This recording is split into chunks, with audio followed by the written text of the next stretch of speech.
Yeshua o saune o le mafai ona o fangalo ina lo alofa sili ese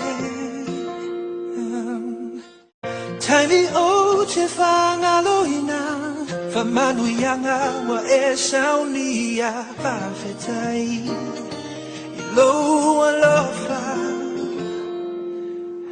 we in a fine town oh we love now oh Jesus oh Chisai oh Sunday Fanamalalo Sisi Olima Iate Yesu e Fafatai Ilo Alofa Indea Uma Uma e Faria Nga Okoilo Fa Moi Yesu e Fafatai Oh Olelo Fa Ua e Fania Ilunga Ola Satao Ina Ia Fa Manalo Ina O Wauanga Sala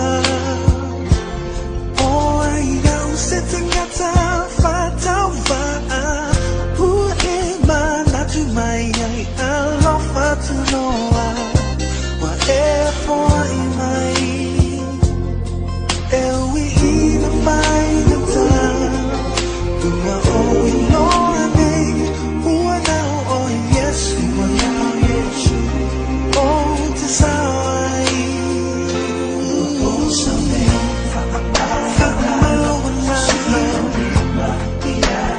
Yes, Yesu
Ia vi ia le lofa mareanga le leio lo tātou ta māu le langi.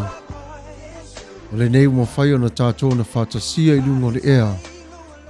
Ia le ngata fōi lea. O le tangtanga I mai fōi o mauta maulawa.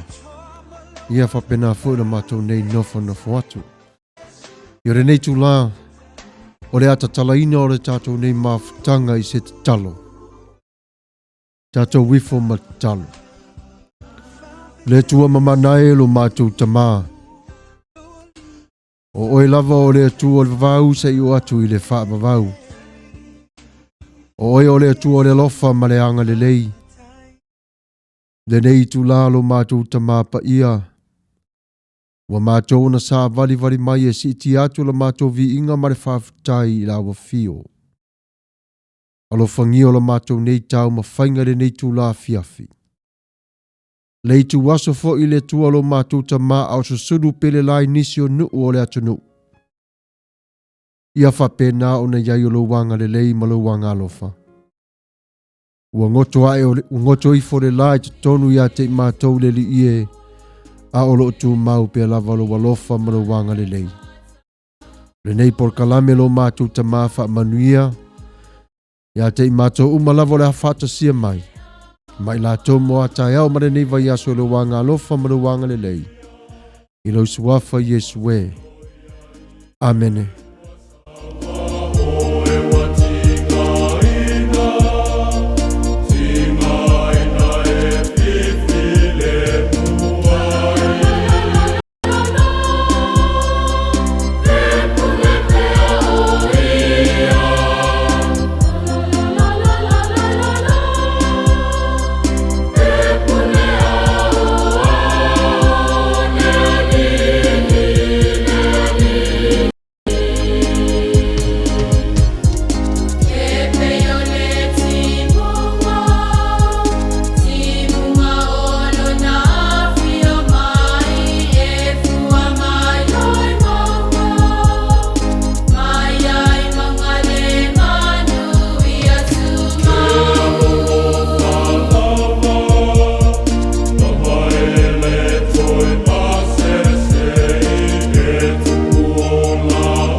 Ia mo mua ina no fatalo fatu e tato pa anga matango fio mawhai o na mafuta mai le tato au nanga le neto la fiafe ia fatalo fatu ile ila o topa ia mala o toma malu ia o tupu mai o le atanu ia faaftai le fatas mai ia vi ia i pele lofa mareanga le leo le tua tau sio o le toa maua pia le soifua maloloina ia malelangi mama ia le soifua maua mai ia te ia lo tatau matai.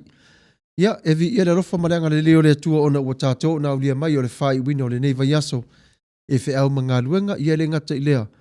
Ia, whapena foi o tau o lo mua i le aso i tasi ia i mātou le tā pena ina a wāne sa pati ma le whina ngalo le lii.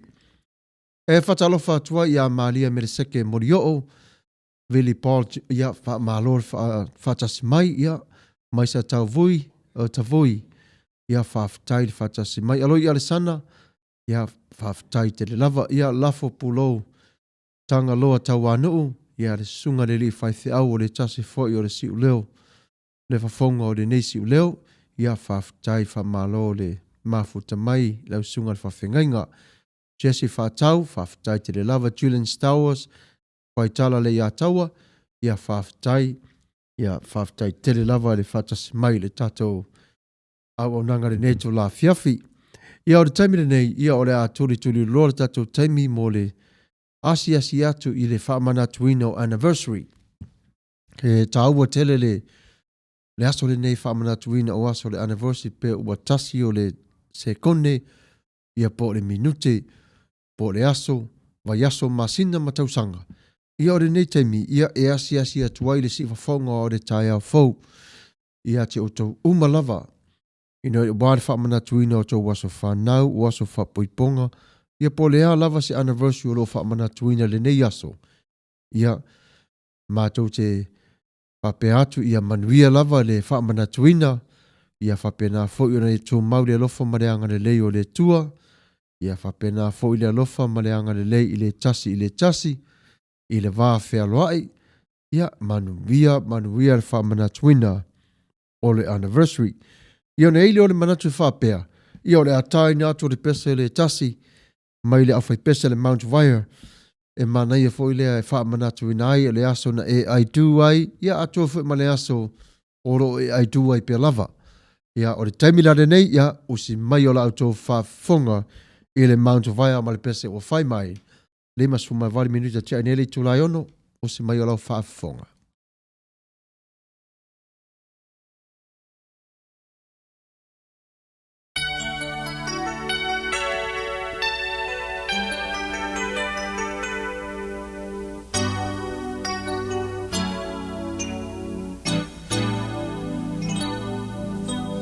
Wow, punitia olela.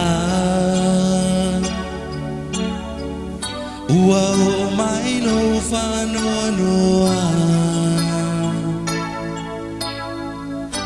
O ma faunga, e tupu pea ya sooma.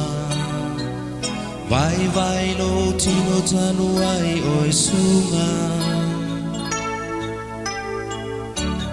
Olo alo faile ngata mai Se ilonga ole o tina te mawhai Ai tuia e saulava o se aso E mawai se talina yo manao Le langi se ta mai Se ia o le sami se itala no mai Ua moto le lasa o le pongisa Ua lino atu ai o folina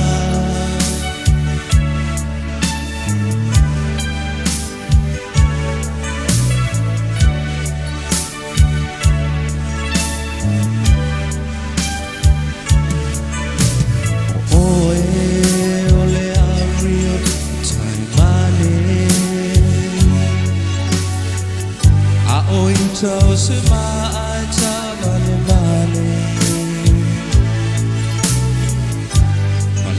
sali tonu ono love sai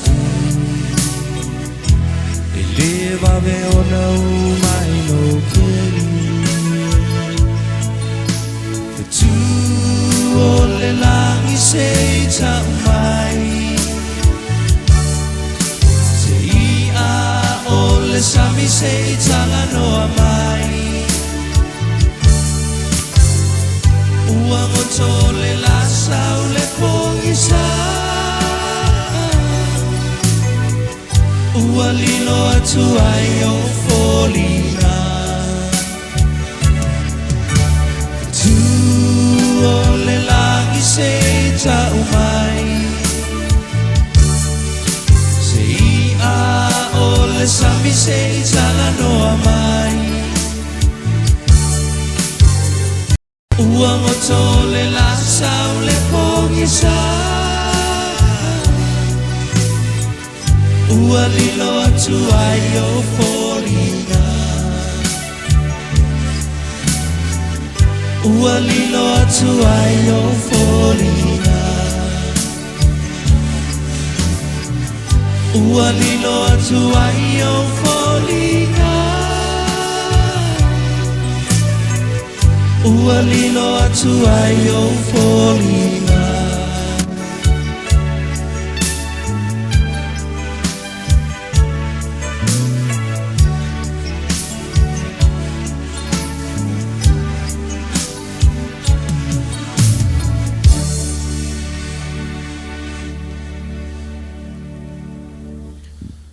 Ia vi era lofa mareanga le leo le tua de nei tu la whawhutai tele lava I le mafuta mai. I would like to acknowledge some of our friends that from Wisconsin, Quick Black. Yeah, whawhutai. Praise the Lord, brother. Steve Allen. Yeah, praise the Lord, brother. Thank you for joining us tonight. I know it's going to be a Samoan way, but I know you understand Samoan. So, Steve, yeah, God bless you, brother. Thank you so much. So, te milani nei ia ala tātou wasiasia to the Tonole military. For those of you that are currently serving our country today, the military, it doesn't matter we Air Force, Navy, Army, polea lava le vaenga ro e iai o le malo. Even those the veterans, which we want to salute you, we want to thank you for your service. Thank you so much for everything you have done. And thank you for everything that you're doing now, even today. Paftai tele lava, ia to ngad wenga, ia whamanuia le tua, may the Lord bless each one of you. Here to all of you, yeah, this is from the Sifa Fong or the Chaya Fo. We love you all. We honor you. But this is the song we chose for each one of you. O le pese de nila atai natu, mo oto from the Silver Band, ia usi mayala to whaafonga.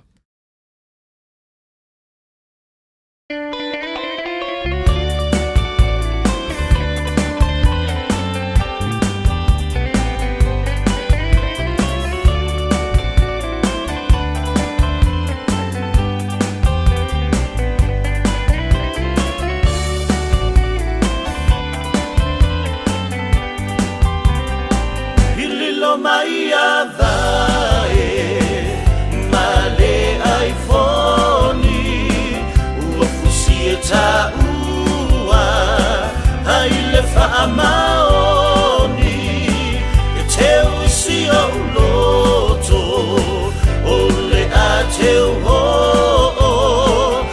ole ava Samoa masia ta so se ai tuna te vaveta maia se manua totongi se sina te fasio tina leo se solo so una faale ngainga leo masaninga hawa le petia ina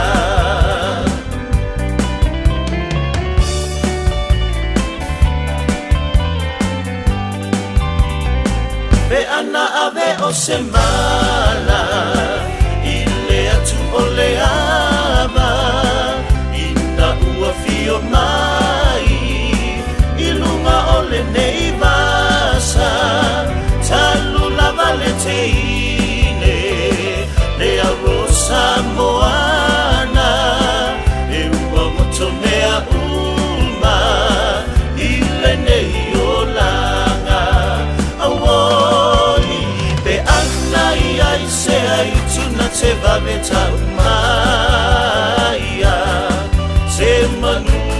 tongi o se sina te fasi o ti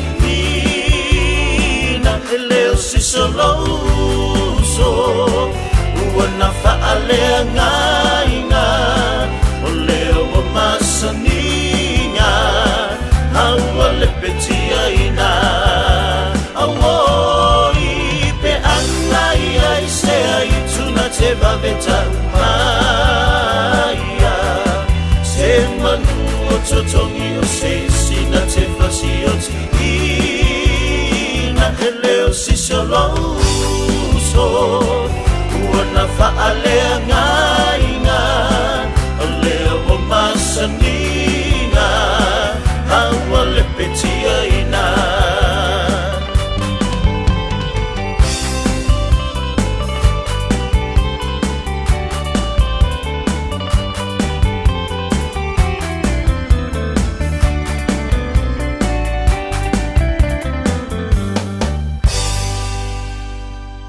Matango Fia Pese, thank you.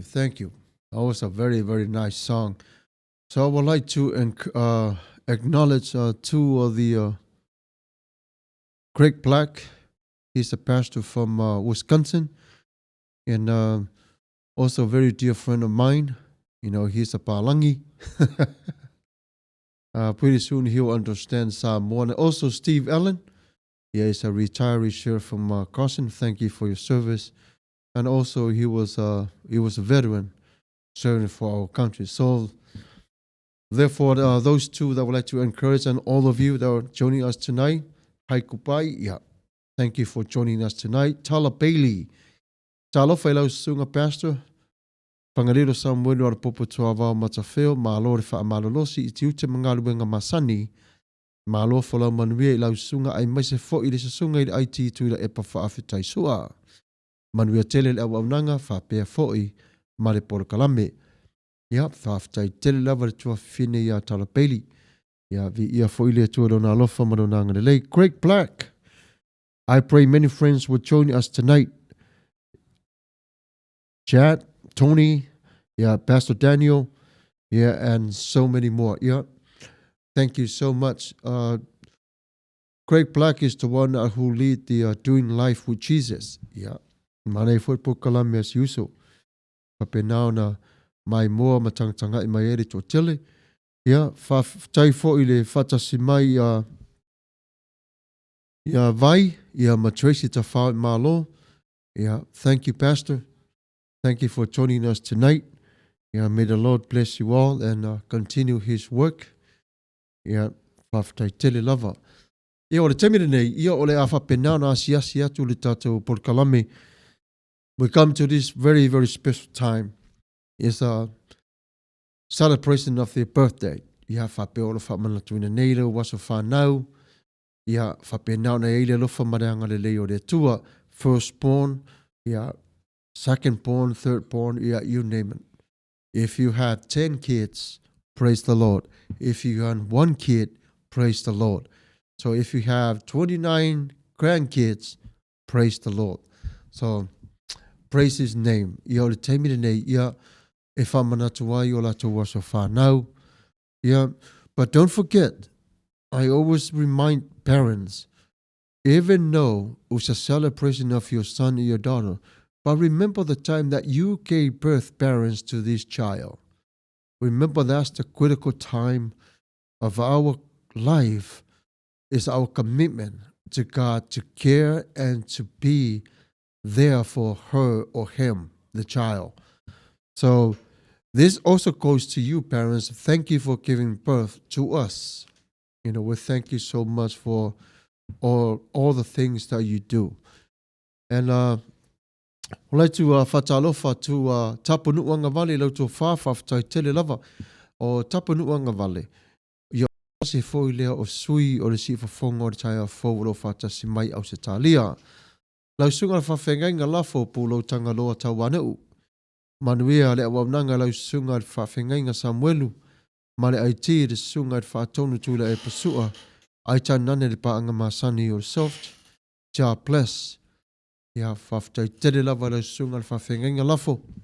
Ia whawhtai le mafuta mai le nei taimi. Before we go on with our next song, I would like to pray for Lafo Tawanu and also Setu Suefuaina. These are the two people that you guys see them on our show, on our live almost every week, especially this time. They are in a hospital right now. They are dealing with heart problems right now. So if you don't mind, if you can join with us tonight, let's lift them up in our prayers, and you can share their names to all the prayer groups that you involve in.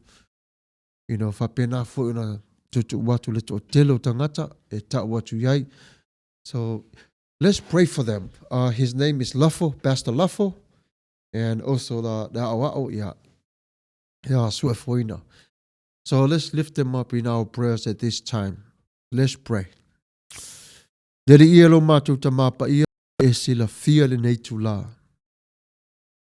know our hearts, our Lord Heavenly Father. We don't have to open up to you the way that we not to, but it's the way that you see our hearts.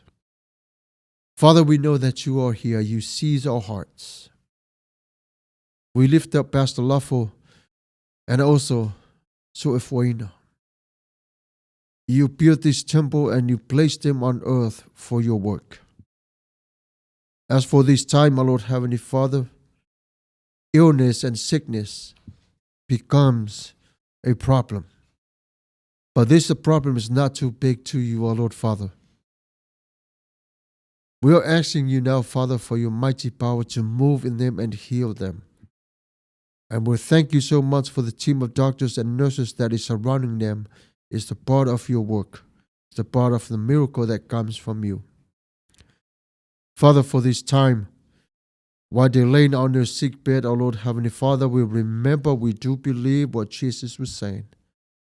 Get up, roll your mat, and go home. Father, our faith is in your hands.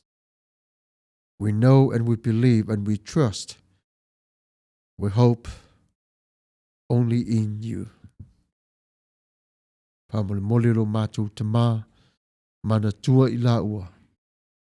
May your Holy Spirit move into their behalf and heal them. In the name of Jesus we pray. Amen.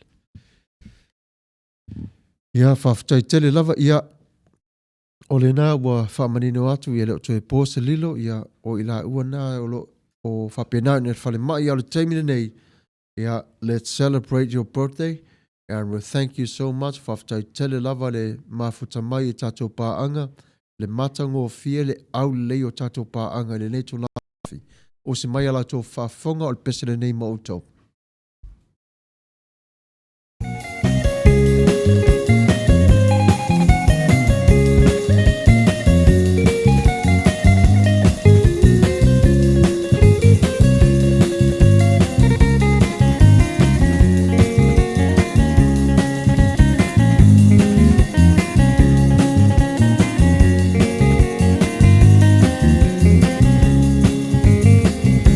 Ya lama-lama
o whawhiwhianga nā mai le pese la whai pese le 5 stars ia nasa au tō whaafonga mwhanangolongo mai eire nei taimi i le whaamanatuina o la tō waso whanau. Ia le taimi nei tō whatapungu ana vale. Tā lofa mālolo so i fue lau sunga Pastor Whangarilo Samuelu ala popo tua vau matawheo. Papele fionga le aiti whaatonu tūla epa whaafetai sua. Manuia le porkalame ia whaafetai tele lava. Ia leo tō whatapunu.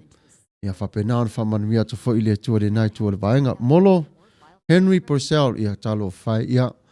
Whamanuia tu le tua ia te o rua vaili pepe. Awaso no siva sesi te ua sela le pepe. Ia whatalo whate fo i tala Bailey. Ia Amelia te vanga. Ia whaftai tele lava. Greg Black. Ia whaftai. Thank you brother. Ia whaso solo tato hasia singa fo ia. Thank you everyone for all the prayers, from Pastor Lafo. Ia whaftai tele lava. Ia ole whapena fo ia na asiasia tu o tele tato umo mawhai na mafuta mai.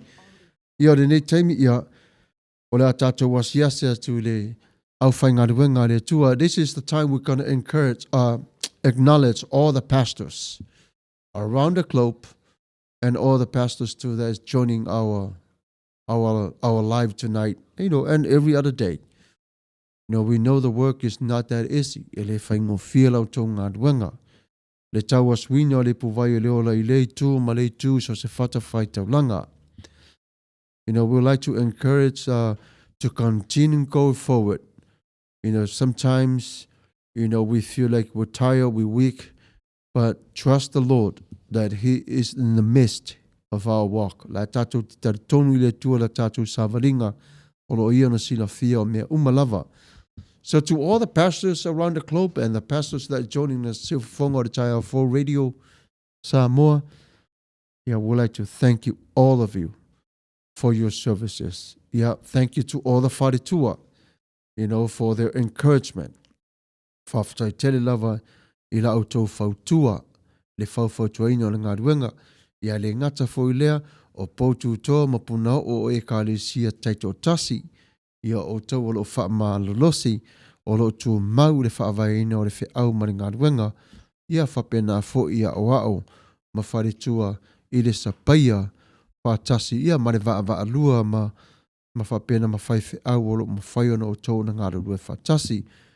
So therefore I would like to say thank you to all of you. We love you all from the Silfonga o Taia 4 Radio Samoa. This is the song that we chose for you tonight.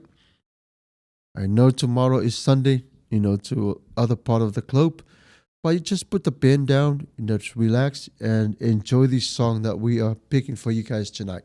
Usimai ala tō whaafonga o le pesere nei wa saunia ma utou.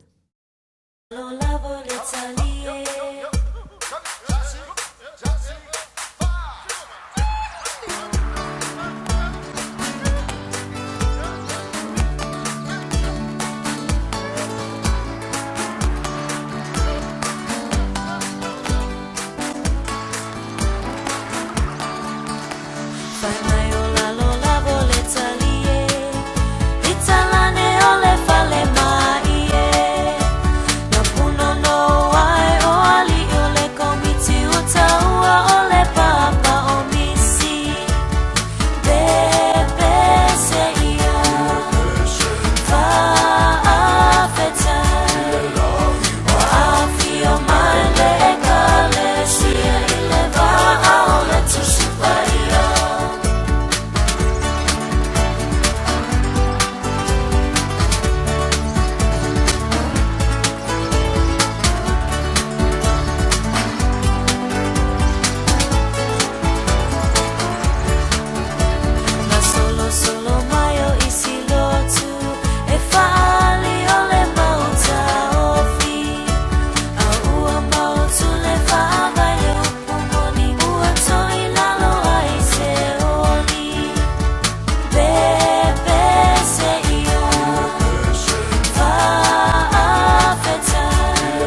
Ia o le pese le nā sa tō whaanga mai ai, ia o le matango fia whare nā pese, ia sa avea le ma tātou pese siva mo le nei tu la o le afiafi. Ia whamalo whaftai tele lawa le sa mai, ia o le taimire nei, ia o le a tātou wasiasi atu le tupulanga. Ia o le taimire nei la tātou sa vali atu yasi fo i le tātou whanau la iti. Ia po le a fo i le pea mailo la tō vai aso, ia pea mai o ongo le nei aso. Ia e whasiri sili lea. Ia o lo tātou walo lofa ia te la tō. To all of you, the young people, the youth, continue on to go forward. Don't give up. God has a plan for you. It's when you give up, you put yourself in a situation that you chose to make that choice for you. But we are here to encourage you. Hard times like that, you'll find God and also you'll receive peace from Him. So don't give up. Just keep going on forward. Remember, God loves you. God is watching you. He is with you. Ia wha malolosi. Aua re wha vai. Nga lue puno wai. One more thing I would like to share with you.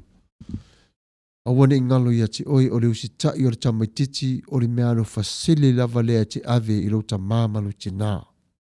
Obedience.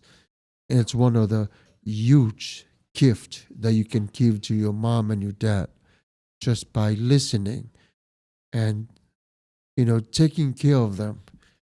Awale le vave tātou o na ita, don't let your ego come in the way between you and your mom and your dad.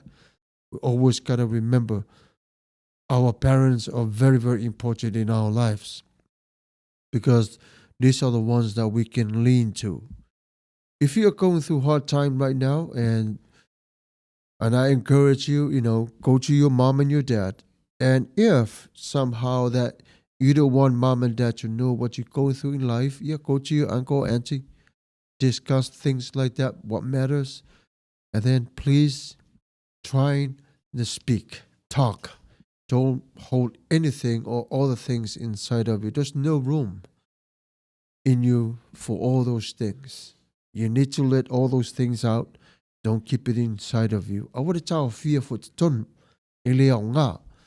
Ai au ngā pia ona tātala noa I se tasi o lu ainga. Ia po le whaiwhi au, po lau whai au ngā sā. Ia po so tasi lava. O le taimi rali nei. Ia o le a tai nātu le pese lea ma o tau. The tupulanga ia o si mai o lau tau whaafonga. I le pese wa tā ua oli sanga tō maa.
Ia whaafatai, i o le tamile nei i wa awhatonu lava re tulai whetulu si whafonga o le tai au for Radio Samoa. I o le tamile nei whatalo whaatu i lau sunga Paulo Semi. Ma loso i fua lau sunga Pastor Whangalilo Samuelu ma ngai le porkalame manguia lava o manguia lau au nganga. I le ne yaso, ia whaafatai tele lava i lau tō wha. Ia whaafatai fo i mafuta mai le tato porkalame le nei tula fiafi. Ia, tala peili. Talo fafoi, beautiful tausala of tausala fiafi. Ya ma lo lava klopo o tausala fiafia klopo. Manuia e vanga o lea fiafi. Ya fatalo fatu ya te oto umalavo o mawhaia na mafuta mai. Ya fapena foi ia oto o mata fatu a mata o na fatasi mai o manavo fe au mangaru wenga o le ni yaso. Ya fapena vi ia le lofa mareanga le leo le tua. Ia o la whanga solo pere tauto por kalame ona o le sa ile pese mo le mana o le sa tu ina mai e le tua whine ia o hana matautia. Ia o le taimire nei, this is the request song that you request. Ia, I'm pretty sure that we are going to dance in this song. Ia, especially you o hana. Ia, o le taimilane nei, ia o si mai ala o tō whafonga o le pesele nei. Ia sa wha atalo sangaina mo le fiafu.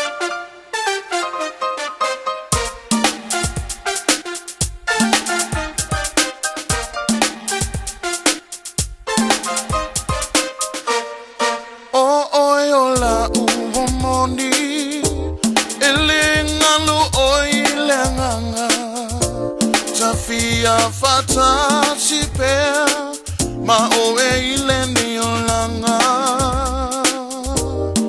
e mana tu ayo e you falling ata no matter fear ami o tausa afira falling my suma o so manatu betelo famoni.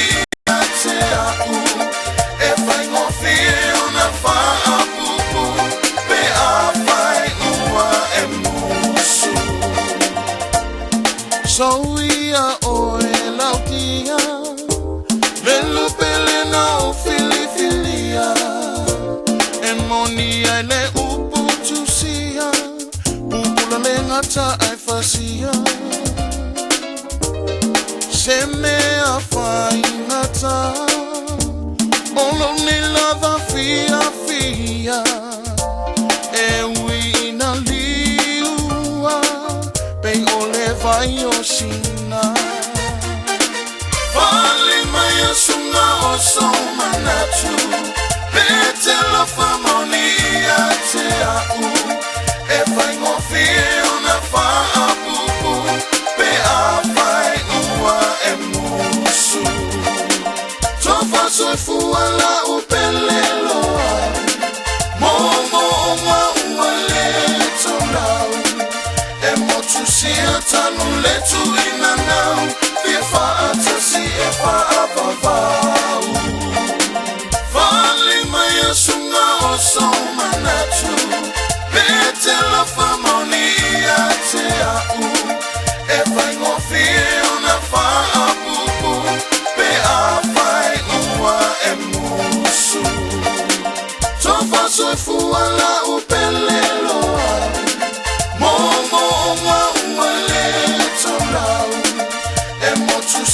tanu letu ina nau Fifa atasi e fa abavau.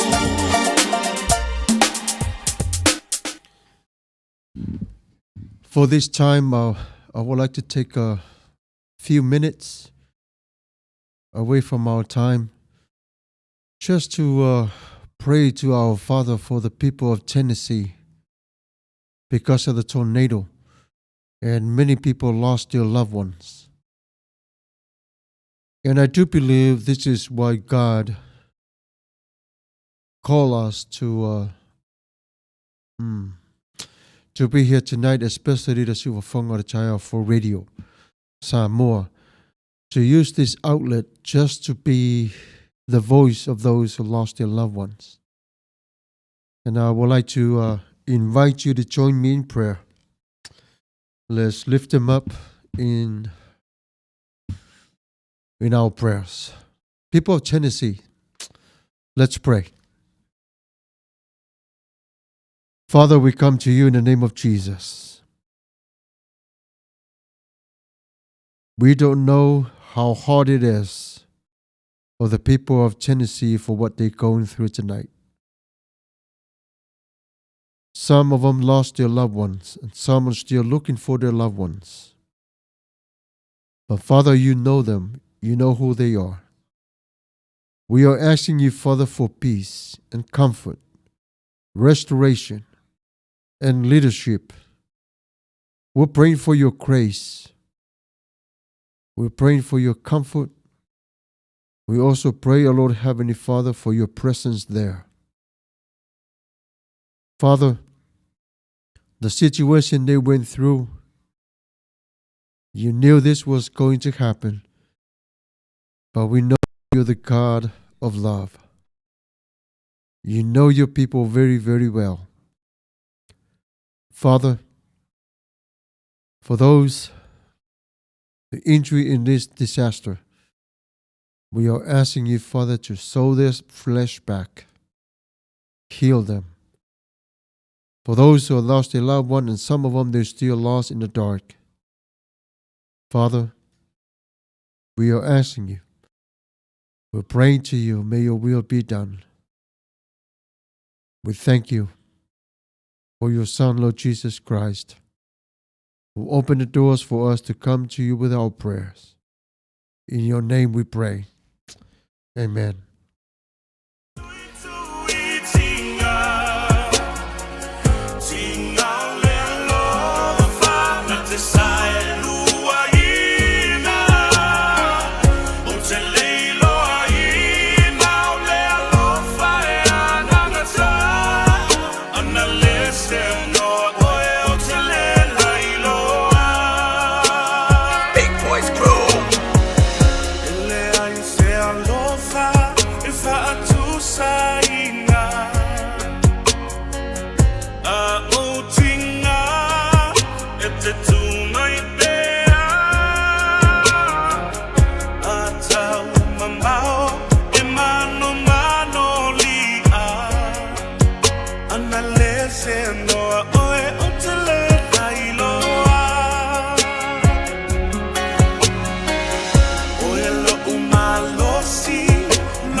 Tuta i alla, ilo uola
whawhtai lava.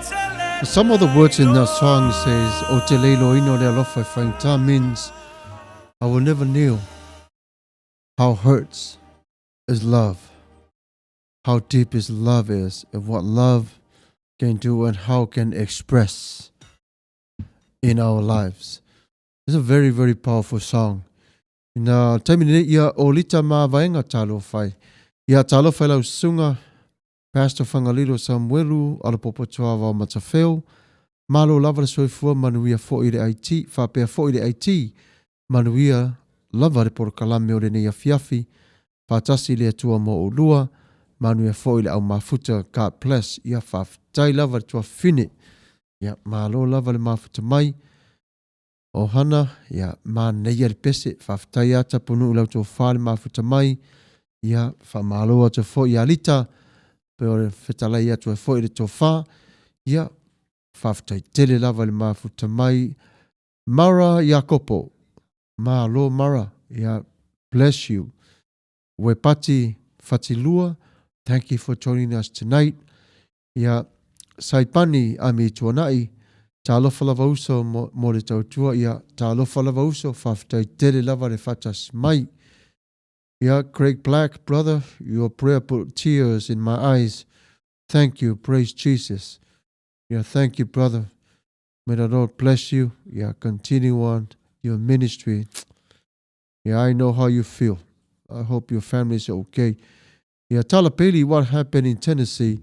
Ole, what happened in Tennessee? They have the tornado. And apparently the tornado came in. It was very, very strong. Yeah, the major tornado hit by 25 lives were lost so far. Some of Greg Black's good friends drove across the country to help and pray and do cleanup, for them. Tornadoes is one of the toughest disaster that all of us, cannot comprehend it. It's a very, very powerful disaster. So we continue on to pray for the people in Tennessee and keep them close to our prayers. And we'll continue also to pray for all of you that are joining us tonight. E whaawau pia lava mātou tālo sanga mautou. Whawhtai tere lawa lau tō mafuta mai.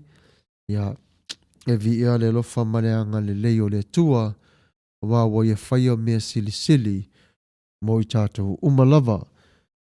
Ia o le ala nā ia whawhtai tere lava i le whatasi mai le tātou porkalame i le nei tō la fiafi. Ia o le nei taimi, ia o le a tātou sāwale vali pia lava e tu sai ma le tātou porkalame. If you have any prayer request, if you have a song request, or if you have a subject that you need to discuss with us tonight, yeah, you can comment on our live, and then we'll promise that we will acknowledge your comments and whatever you ask and whatever you request, and we're here for you. Nala nai vi ai le rofa malanga le leo le tua, o wa tātou whai ona whatasi le nei tu la fiafi, ia, wa whai fo on tātou wheloai i lunga o le ea.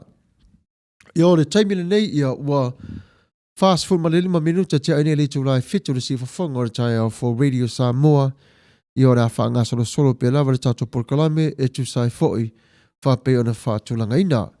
Ia, o le taimi le nei, ia, e whaaftai fo i atu le toa tele lava wa mawhai ona mafuta mai le tātou porkalame, o pa anga mai i Samoa mamau, o Samoa o lata mai, o nu mamau, ma nu lata mai, ia whape nā fo i maso se nu lava o lo toa lalam pāpā au ai, ia whaata lofa tu lava le si whafonga o le tai au for Radio Samoa.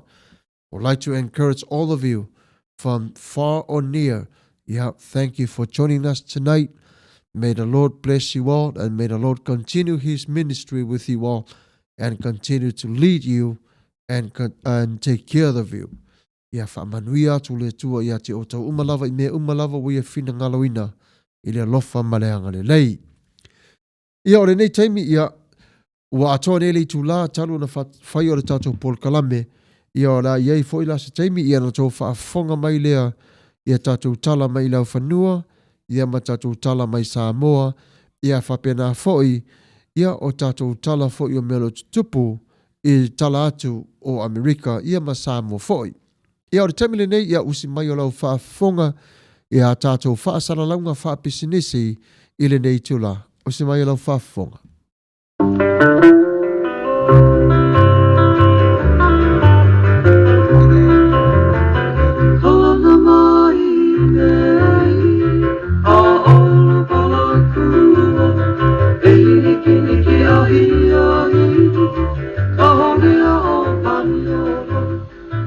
Le tautua whaiwhaipea le Al Rupios Junior Canceria Market i le Ai o Long Beach o lo o tautua ina o e Samoa i le fitu aso o le vai aso. Te tala i le valu le tai au se ia pa ia le iwa i le afiafi. Whaatumulia le maketi i so se o loa Samoa e te filifili ai.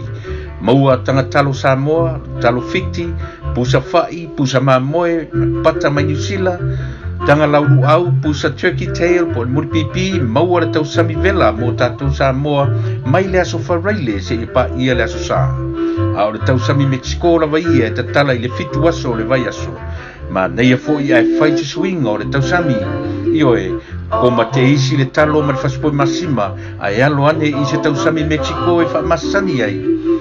Fa tonu se po avela ia po le size 2 mo aso fa nau ma so se aso fa ilungaina a fia lafo fo se tupe fa mo moli sa mo ma so se tunu o le lano langi a wani ngalo o lo yai fo i to tonu le Al Rupios Junior Market ia le au unanga le Vico by Western Union money transfer le Western Union malana au unanga malana tautua ua loa tausanga e lafo nei e maua nei e uma nei fo i lona wha ngai na manatua e afe ane i le Al Rupios Market malana au nanga le malolo i le fitu aso o le vai aso o le tuatusi 5 tasi o Long Beach Boulevard, Long Beach, California 90805 ia pe telefoniane i le telefoni 5 fa fitu tasi iwa valu fesili mo le lipu le Ruben Gonzalez ia po le tamaitai o fou le leisi uawi maies manatua le au nanga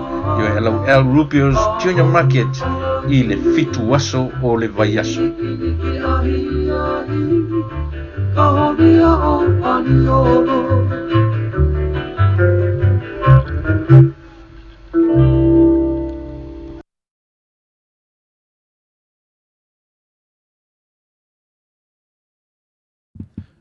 Sir Winston Finance Center, ia le tase fwile o nanga lo whapena na la wilua te tonu Amerika, ia le tala whatai a masa fwoi te tonu la whanua, ia matala atu whaimai, o la tau e whaile la tau offers home loans, which includes FHA loans, refinance, reverse mortgage, and jumbo loans, and also VA loans. SWFC offers commercial loans as well. To real estate, SWFC also does real estate investment.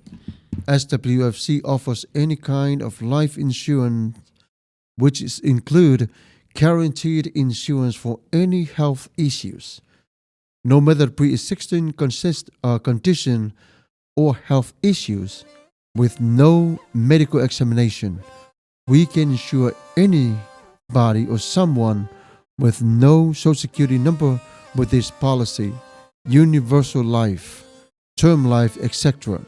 Should you have any questions, which I know you are going to have a lot, feel free to contact Luana. Please know that we are always available for any individual or group presentation.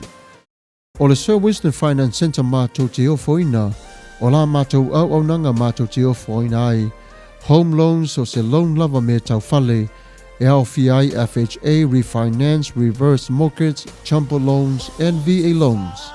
Mātou te au ona fo i commercial loans, tau bisinisi. Mātou te tau tua fo i mea tau fale whātau mai ma whātau watu, whāpea fo i mea tau real estate investment. Mātou te au ona fo i mea tau life insurance. So se i tu ainga life insurance lava, e o atoi lava la mātou au nanga. Ai ma se fo i la tau e le mawhai ona insure ona o mea tau health issues. E iai la mātou au nanga e insure ai oi. A whai e le iai sau social security number e mawhai lava ona mātou insure ina oi. A iai ni fasili whafso ta i mai luana i le tolu lua tolu tasi fitu valu tasi o valu. O le nei au nanga Ma le nei pisinisi e pulea e se tamai i Samoa luana nawa whawhitai lava. Sir Winston a funeral service o lo whapena whai ona eila latou au nanga lea e mata upu lea o le whaleoti. O la lea au nanga o lo eila latou pakete tonu o le tonu tausanga 5 tausanga whapena whai ma le se fulu o tausanga.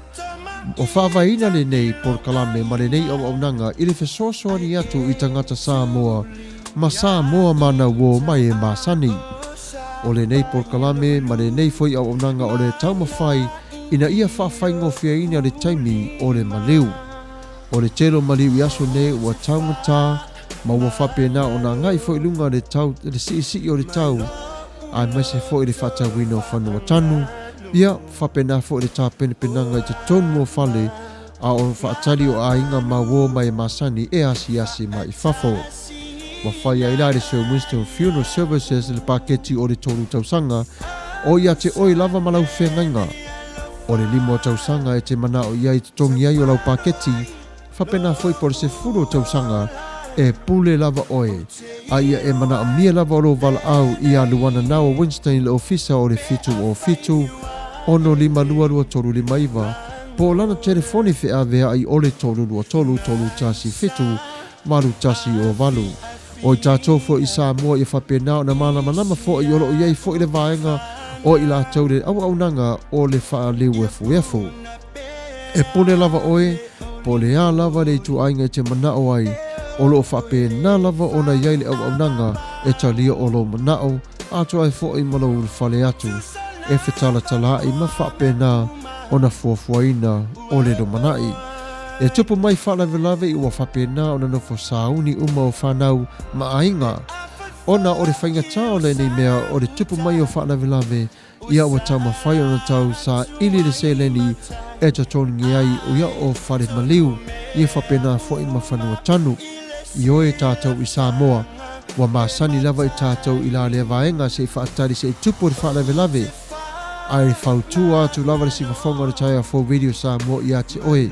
Ai se ai te whaatali ai o le taimina nei wa iei le tamaita i Samoa te rua talatala noa wala au ia te ia e masau fo i lana wha Samoa e malama fo ia i lau wanga nuu malau tū le ala le wa whai ai o le nei pisinisi ia mai lava le tala whaatai o San Francisco se i ho o mai lava i LA ma whapea nā o na tau fele ma tupu lau te tele o lana ia whasosoani ma le o amnanga mo tangata Samoa. A fai fo i lawa whapena o na e sao niuni atu ma tā pena wa fo se wha mana tuina o se aso whanau ia po se wha poiponga, po se umusanga, ia po se a fo i se fia o lo e mana o miaina wha utwhalenga ia wala au e te wani nuu 5 o no lua toru varu tasi o lua.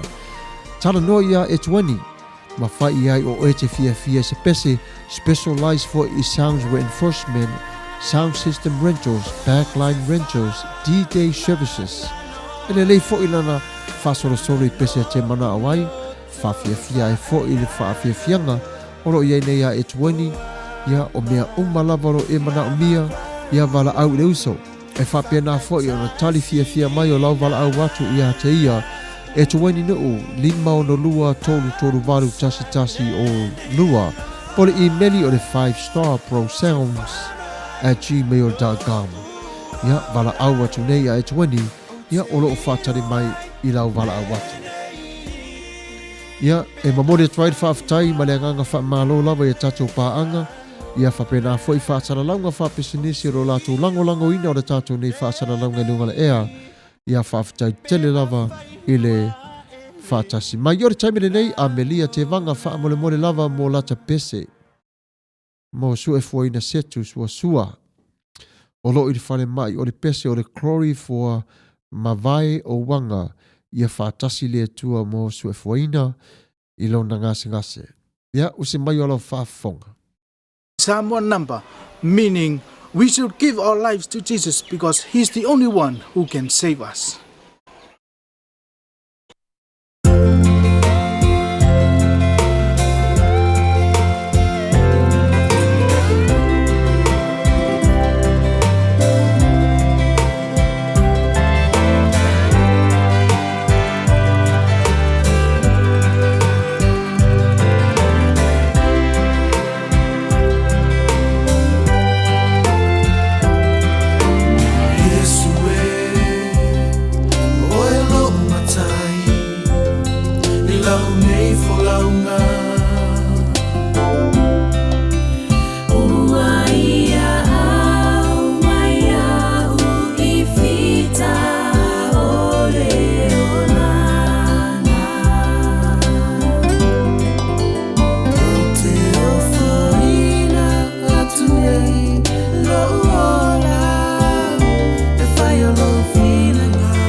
Ia whaafitai tere lava mātango fia re pese o mawhaina na tātou whanangolongo re nei tū la fiafi ua lua nei minuta te anere tū la e valu re si whafonga o re tai o for Radio Samoa.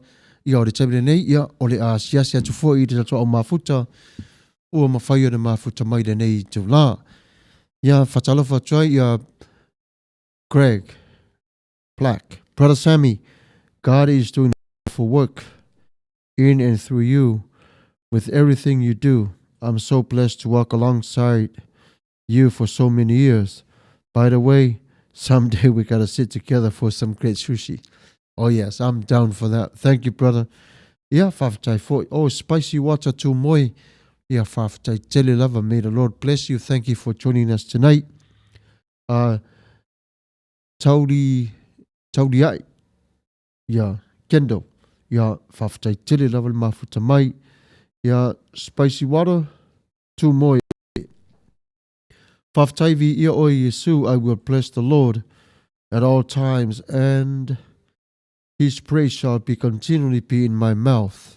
Whanene ina, whaamanueina, lo sua whapele Yesu e whaavavau, whaavavlava, maneia. Amene.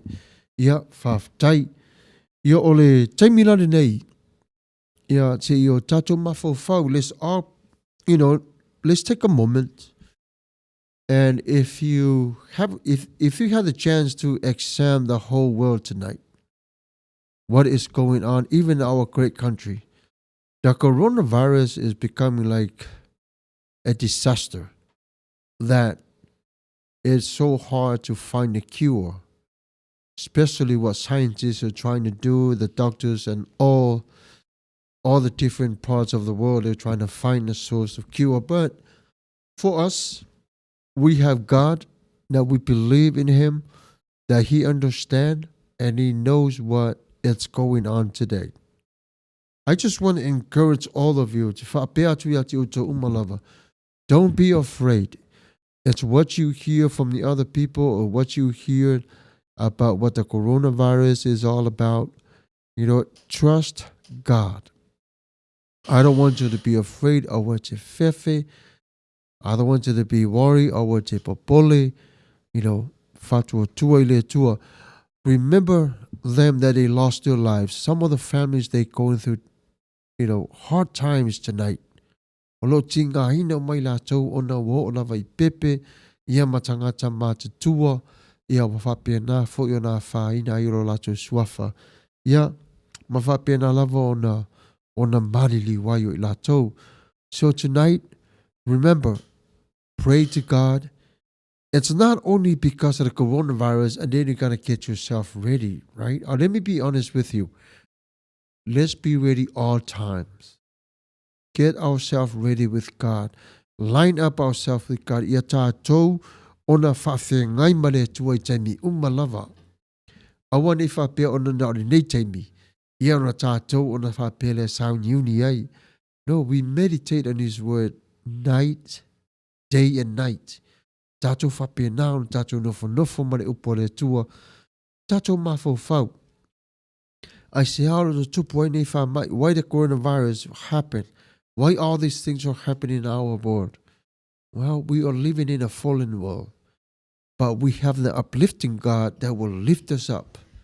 We have a God who loves us. So, I want us to give up. Don't give up. But look upon to Jesus. See Jesus. And you can pray to him. You can ask him.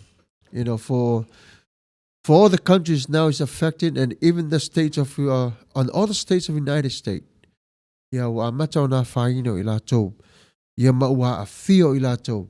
Tautua na mana tua ila tau ia tātou talo matalo sanga. Ila nei tu la fiafi.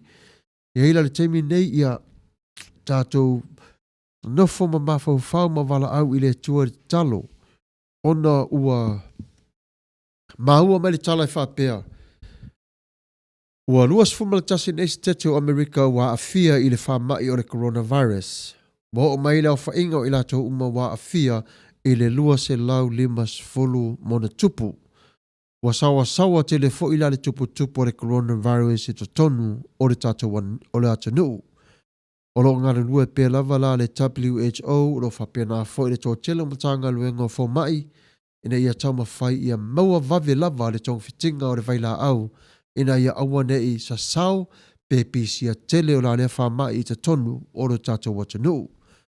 Ua whapena fo i ona ia i o le malilienga ua whapena la atu whaafonga ia i news o lo mua mua ai o le taimle nei atu ina atu pe i lo uto mamalu ma lo tō pa ia i o tō manino le lei ma uto i loa i o le coronavirus ia o whapena na mata ona solo i te tonu o siu tātou watanu ai tātou nof tatalo pe lava i le tua for wisdom.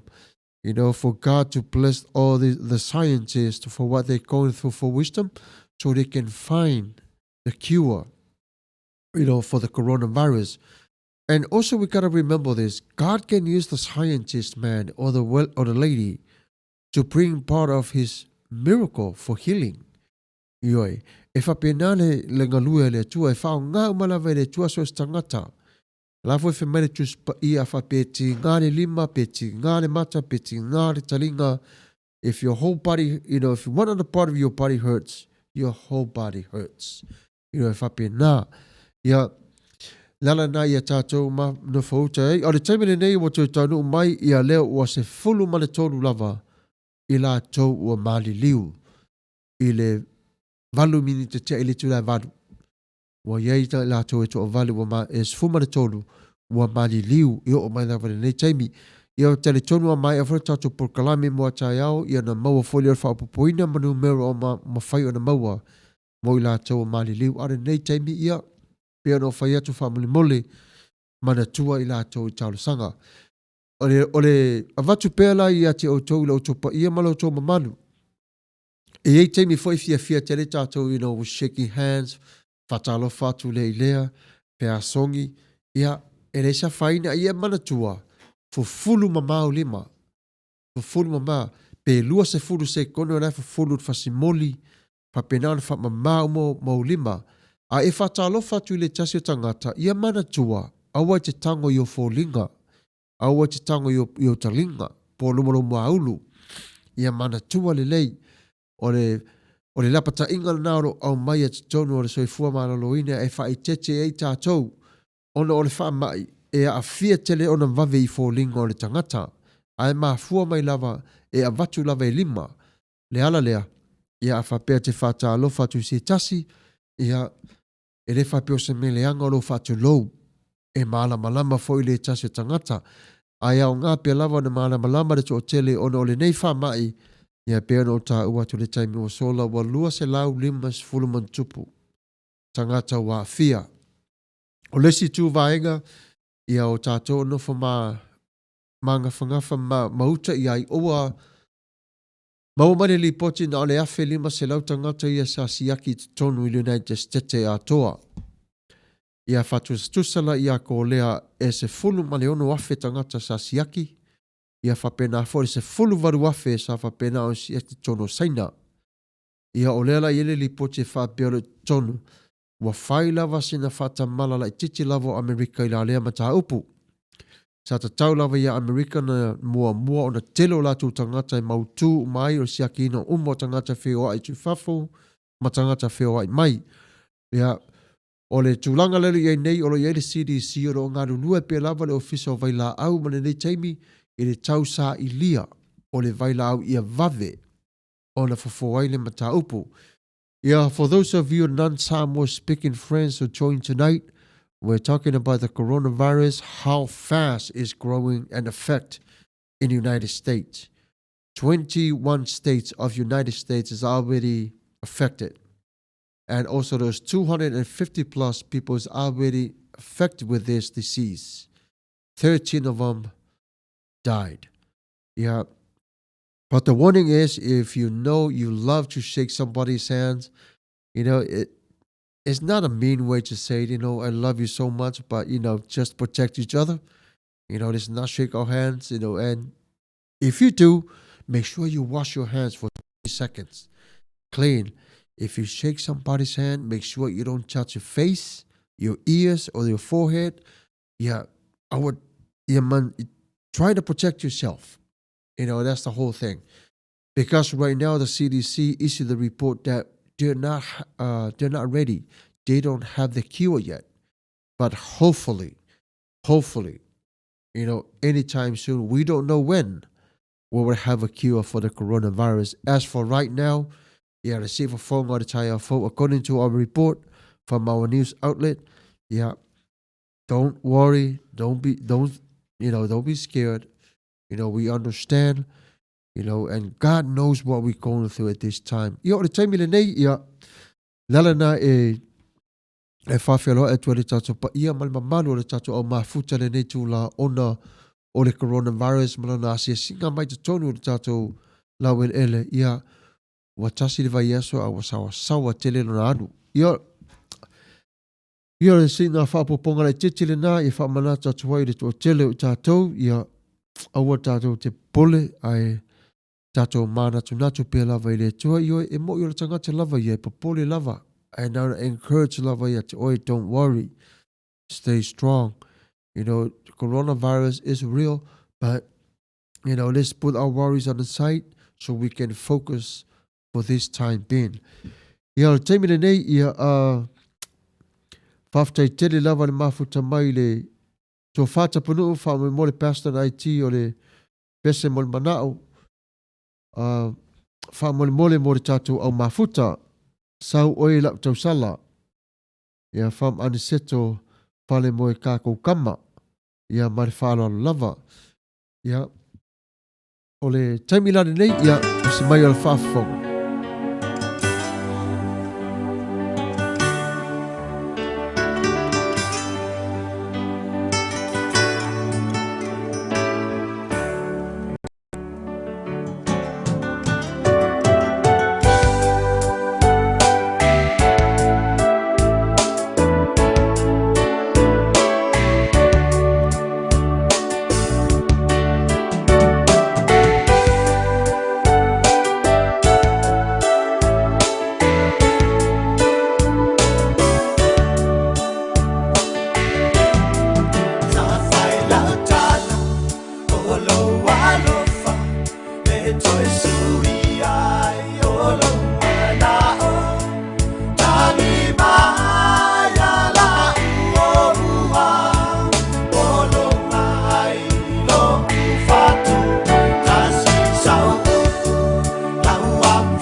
Ia whaafitai o le te minute taliu mai o tatou whaasaralaunga wa se fulu mali valu minute te eneri tūlai valu i le afiafi po aso whareile i Amerika nei.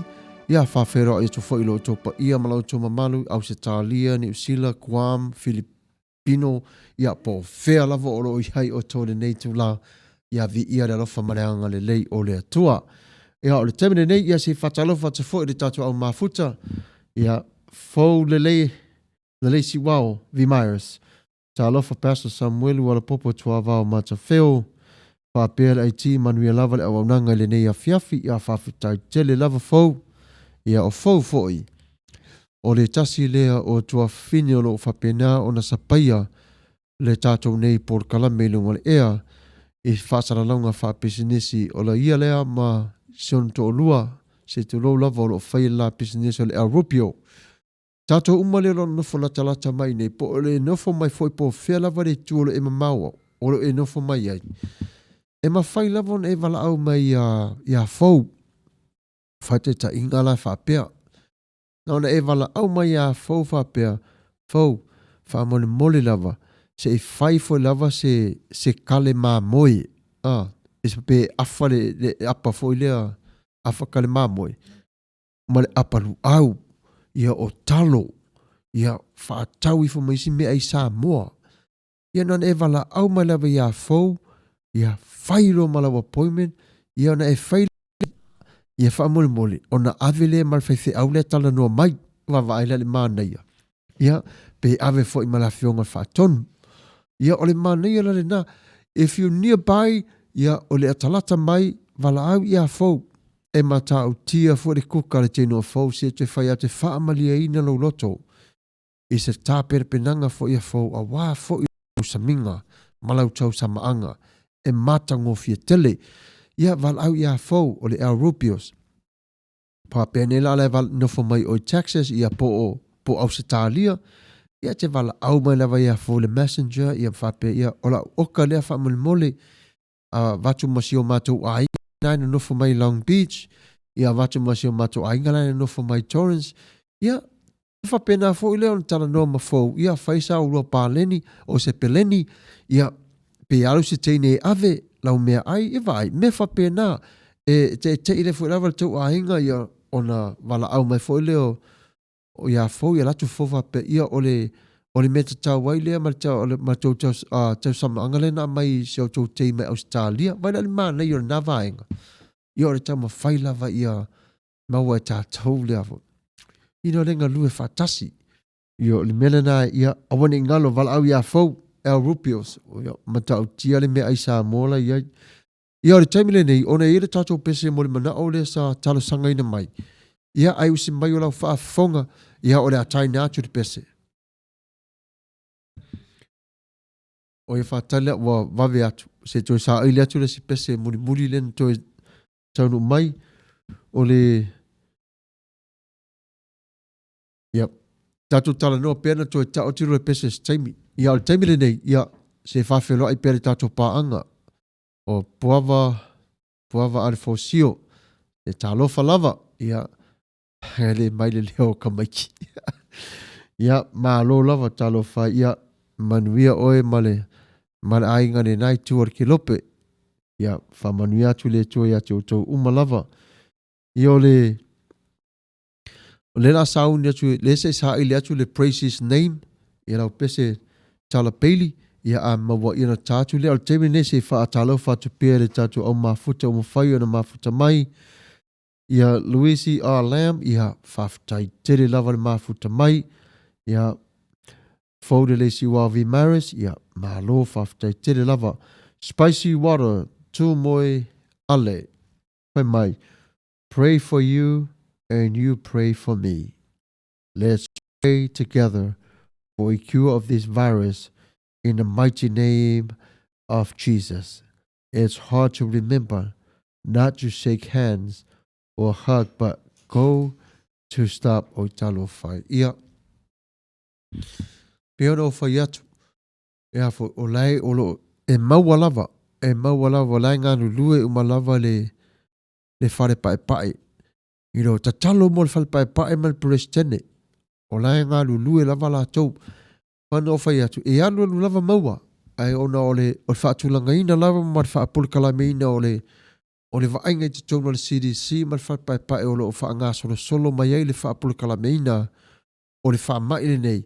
Ia e whapena fwy lana na tātou nofo i matatalo mo i lātou ale taimile nei ia Paul mena o whai atu ai aua le pole aua le fefe fua la eta ma whai lava presidente malana au malana i tū malo malana i tū e tau au mai atoa i ofo le palemene o lo ngā rue whātasi o senatoa ia o lo tama whai malava i lātou ia e tu mai luma le ia le kiwa o le nei whamai ia malo le soifua Manai le music mo po kalame my favorite song ya talo falava puava manai el pese ya niko e te koe kuku ya malo lava ya au te mila ne ya usi mai ala fa fonga o pese fai mai praise his name.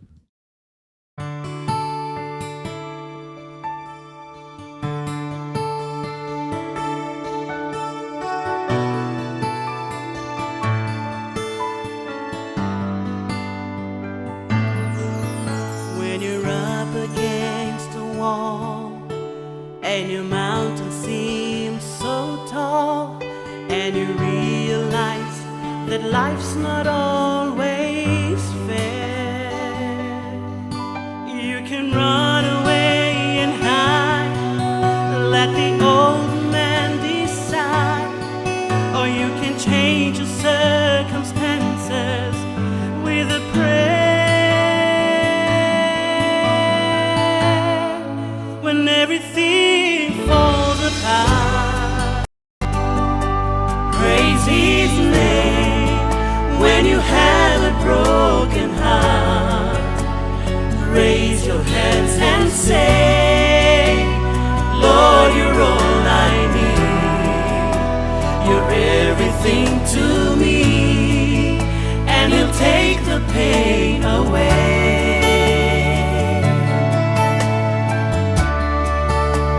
It seems you're all alone, praise his name. When you feel you can't go on, just raise your hands and say, greater is he that is within me, and you can praise the hurt away.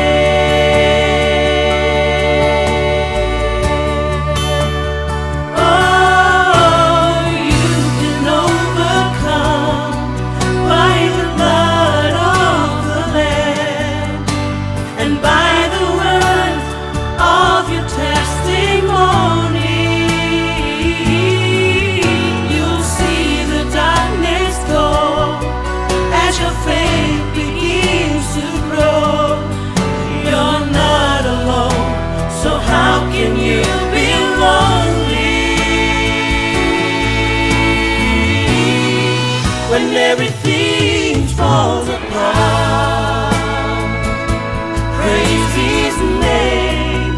When you have a broken heart, raise your hands and say, Lord, you're all I need.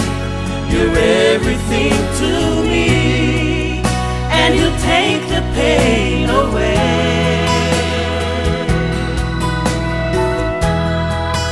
When it seems you're all alone, praise his name. When you feel you can't go on, just raise your hands and say, greater is he that is within me, and you can praise the hurt away.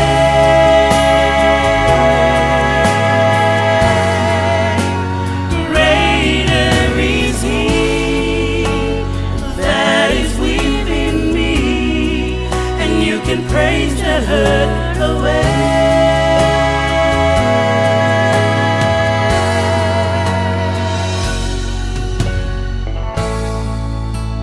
If you just praise his name.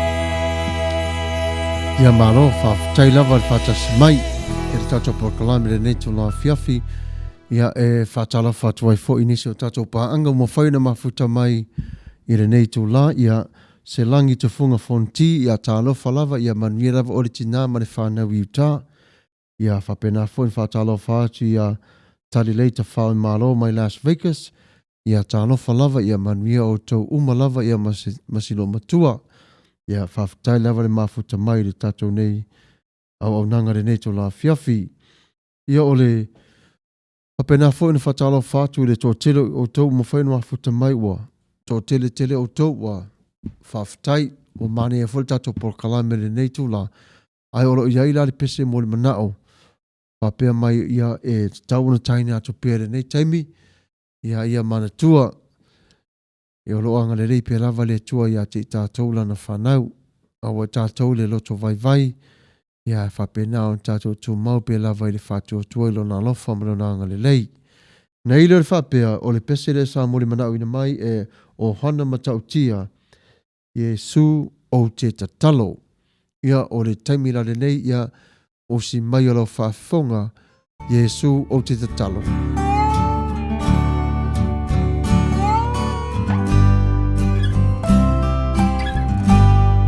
Yesu o te tatalo, whaato e se nei,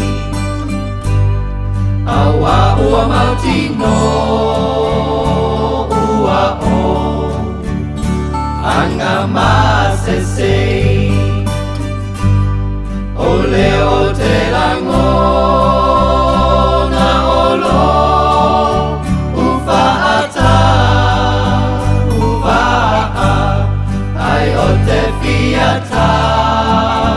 ule paia olo suafa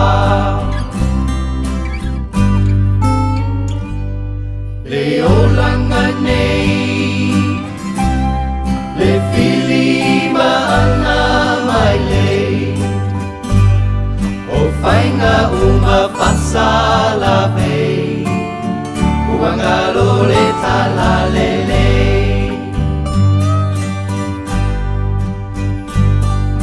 Whainga mawinga ua ofa ata ita ina ua ngalo ni mo lava ya ita olo o e sila sila Yesu o te tatalo Pa'ato e sene Awa ua mauti no ua o Anga ma se sei Ole o te lango na olo Ufa ata uvaa Ai o te fiata Ule paia Olo suafa Ai o te fiata Ule paia Olo suafa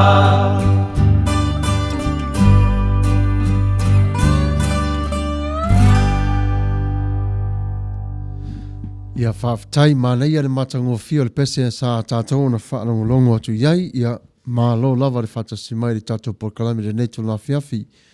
Ina ne e whapea po e whapea whiona e whatasi mai ma e muli mai pe le tātou wai alesi whasaralau. Ia e te maua umalawa te tonu o le YouTube. O whapea nao ne e fo le journal tonu. Ia maua fo le Twitter, Instagram. Ia whapea na fo le app. Nalo iai le siwa fonga o le tai au fo app. Ia e mawhaina e whaanongolonga i musika umalawa i le lua se fulu whaitu la fitu aso o le vaiaso. Ia e whapena fo iona e toi asiasi lava te tonu o le tātou Facebook i le live o lo iai. Ia mawhai lava na e toi whaanongolonga mai le amatanga. Ia se ia fo i le porokalame. Ia a o le vaenga le nalo iai tātou o le YouTube, o le Twitter, Instagram, ia o le Facebook, ia ma le app. Ia, Lala nai whailoa tuai lau tō pa ia mala o tō malu. Ia wa ese fo I lava I tātou I vāenga umala wa lera langi. Ia o ise taimi ia wa ola lesi ia wa tau le ola lesi ia. Ai leise a whaina ia a whapena fo I lo whawhinga tā mai ia. Mātou te tama whaia tu pia lava e whapena o na whaelawilo atu fo I te tonu o le messenger. Ia whapea fo I o Iese tase o le isi la fia. Ia whapena fo I o na e tango e share atu ia le tātou Paul Kalame. Ia o le alawa si ala whaingo fia I le tase o le leo te tua oi po se tase o e ilo me si la fia o lo fia maua le whanau longo mai tātou Paul Kalame. Ia o le o I vaenga la na o le media ia o le social media o lo whapena o na whaongaina le tātou la au nei ia e wheroa ia tua ia te o tau umalawa le au tupolanga ia whapena fo I le to o tele ia o le mamaru o le atunuu ia maso se tasi lava. Tua sivi, tole a foa, ia, malo, talitimu, ia, talofa lau sunga manuia le Porkalame, ia, whaftai tele lava talitimu, ia, whapena fo I ona manuia lau tapo inga, ia, whaftai tele lava I le whatasi mai le netu la fiafi, Maria Fatima, le vale, ia, whaftai lava le mafuta mai, e le tato Porkalame le netu la fiafi, ia manuia me umala le lofo maleanga le leo le tua ia e sausi taimi ia ona whapena le ona toi taina atu o le pese request lo fai mai spicy water to moi ale song request please Didn't I Walk on the Water by Joseph Lawson ia se sa ile atu le pese ia ona whapena fwelo na tato whanongo longo whatasia I le matango fio la le pese. Ia o le taimile nei ia taratara noa pia lava ia taro sia o manuia fo ilo wa fiafi. O le ngore pese o le Didn't I Walk on the Water. Didn't I Walk on the Water. Ia o le whapea tarosia o manuia lo wa fiafi ia o papena foi o na manuia oe male ainge le nei tu waso ia tarosia foi o manuia me umalawa le lofa male anga le lei o le atua ia o le soifua maua ia o le tino malosi ia walama lama foi na fai o le nei vai aso I le nei tu o le atunuu male lalolangi ia le na wa papena o na wha manuia ina foi o tau ia wa toi tasi foi le nei aso ia whapena o na ulia mātou la sa tōnai ia o tau ila sa o le taimire nei ia o le a taina atu le pese wa mori mana oina ia o le pese nei usi mai lau whaafonga Didn't I Walk on the Water usi mai lau whaafonga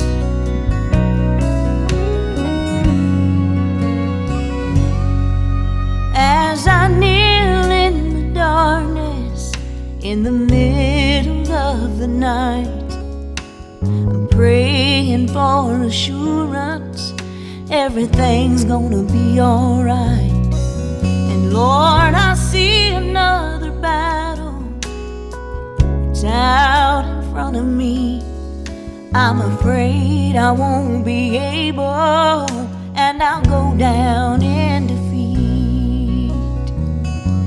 And He said, do you remember where I brought you from?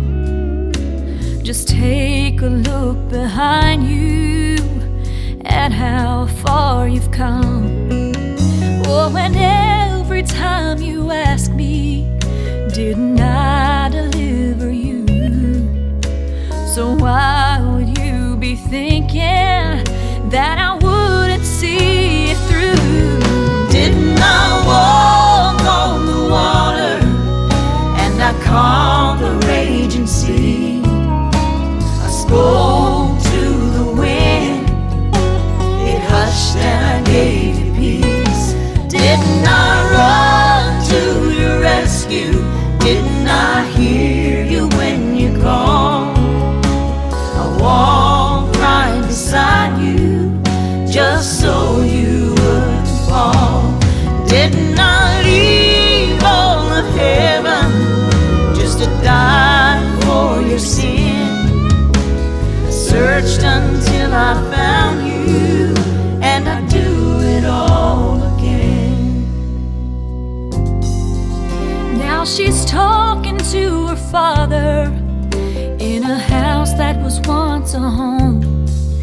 said my bills are coming due, Lord, and 6 days is not that long. She hears a voice so soft and low. He says, I've moved like that before, and I'll do this little thing. Oh, and I'll give you so much more. Didn't I walk on the water, and I calmed the raging sea? Oh, I spoke to the wind. Oh, it hushed and I gave you peace. Didn't I run to your rescue?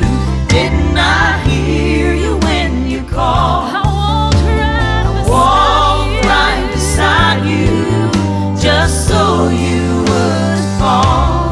Didn't I leave all of heaven just to die for your sin? I searched until I found you, and I do it all again. Didn't I leave all of heaven just to die for your sin? I searched until I found you, and I do it all again. Ia tālofa lava ia vi ia le lofa maleanga le lei o le atua le nei tu la whapa ia so sene ma ta wheo ma lo whawhitai pastor. God is good, yes. God is good all the time. Ia o talo whaisi o nephew, ia ma mau te le vai vase ali I marau tō whawhonga maile. Tātou Paul Kalame ia tautua nā mam ia ale tausisi o tāti nā asiasi manuele te alu savai. Ia tali lei ta whao malo. Thank Pastor Samuelu for the blessings for family in Vegas and especially mom. Whawhitai le lofa tūlai. Manuia le fiafi God blessed. Ia whapena fun wha manuia te ati o tō umalava. Ia alofa atu silo matua. Ia o le ainof te talo atu mo o tō umalava. Ia manuia fu o tō Las Vegas whawhitai fori tapo I mai. Ia whawhitai fori mafuta mai le tato Port Kalame. Ia o le nei tula ia tato Savali pere tato Port Kalame whapea ntulanga ina. Ia o le taimire nei ia o lo matala pia lava le whaitotoa, ia o le whaitotoa, ia o le whaitotoa mo oe. O le avanoa mo oe. Ia o iaisi nau komeni, ia po le afo I se matau po te fia tala noa ine, tātou te tala noa lava iai. Ia e whape nā lava ona tātou, ona tufa iai. Ia e maua e fo I le malama, ia maua fo I tātou si mea o ngā, mo I tātou le whanau. Ia o le taimire nei, ia e sa o le komenia o hana matautia. He's our provider and our sustainer. Ma nei a te le upuna. O ma maola le alua teine le o hana le theology le o sawal teine lea. Ia, ai ma nei a matango fia upu ioi. O le atua lava ia le provider, he provides our needs. O e a mai lava I le atua e whatamau a inga ina I le atua I tātou umalava. Ma whapenau na ia teo uma o tātou manao. Ia whapena fuuna ia au mai o le alofa maleanga le lei. Ia e whapena fuuna pūlea ia ato umalava le creation o me umalava na ia whaia. Wau ia. Ia o le au atoa o le langi ma le lalo langi. Ia whawhitai o hana. Mana ia tele le comments. Ia whailo atu fo I whaitau tango. Ia ma lo lava le mafuta mai le tātou Port Kalame le neitu la fiafi. Ia po whea lava o le atunu oro e whaafonga mai ai. Ia o le si whafonga o le tai au for Radio Samoa. Whaafutai tele lava le mafuta mai. Ia whaamaloa atu fo I le ngalui o le nei aso. Ia whaafutai fo I le sira ma le mai mai I le nei whaasara launga. Ia o le taimile nei, ia tala noa a tolo le lua I tūla, ia whapena fo le anto whaafonga mai I tala mai I lau whanua o le nei atanuu. Ia le ngata fo I lea tala mai I Samoa, mea o lo tutupu ma mea o lo tutupu, ma mea o le a tutupu I Samoa, ia whapene fo I ma Amerika nei. Ia o le taimile nei, ia whamanata tupea I le tātou au mafuta, le nganga whaafitai. Ia lela ato nei o le vaiaso, ia toi titi ni ato le vaiaso na whapenao na te ama ma vaiato ma le tatou au ta alo. ia walo whaatasi atu i lātou i Canada i Vancouver. I le taimile nei ia o sauni lātou i ta alo mo ta alonga i la sa tōna i ma la sa ia tarosia ina ia whaapale ina lo lātou tau mawhai. Ia ma ia maua se lātou tūlanga le lei. Ia wā whailo lātou tau mawhai le lakapi. Ia ai whaafutai tele lava ia te o tau lava i le lango ina i le sapaia whai o le wala au mar whaatangi ula atu i la autou tau mawhai le au whawai.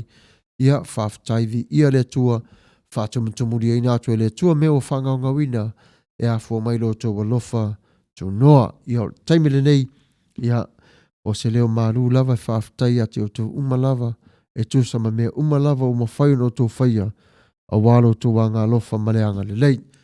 Ia a whai pia lava o lo iei se te talo se rasi lava o lo e whapenao na e sila fia e mana amio se te talo ia ma whai lava na e komeni mai tonu o le tātou live le nei teimi ia e whapena fo i o na talo atua i mo o tau ia mo le prayer request o la whapenao na tu ina mai o le teimi le nei ia mana tua Samoa malana whai ngā malo ia tātou te talo pēr mo le pale mia o le pale mene marika peneta ia mawaina umalawa o le tutonu mo le whai ngā malo a Samoa. Mana tua fo i la tau o la whapenao na whaatasi atu le tausanga fo mo le whai ngā palota.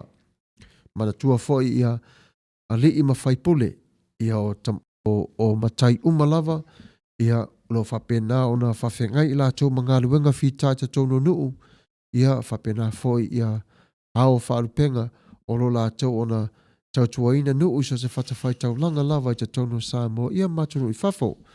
Ia wa ele mawhai e tātou o na tātou sāwa wadi loa ia e whaangaluina i lātou. Ia e talo sia pe i lātou i tātou talo sanga.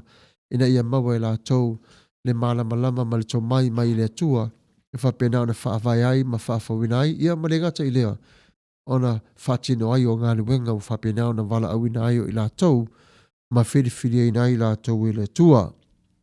Ia whaatai whamalo le whatasimai le neitu la ia Niko, ia malo lava Niko le whatasmai, ia vi ia le lefa malanga leo le tua, ia whaafutai fo i mea lava uso, ia sau fo se teimi ia toi mata jo fo wa sau pese request a tau te toto e le nei a fiafi.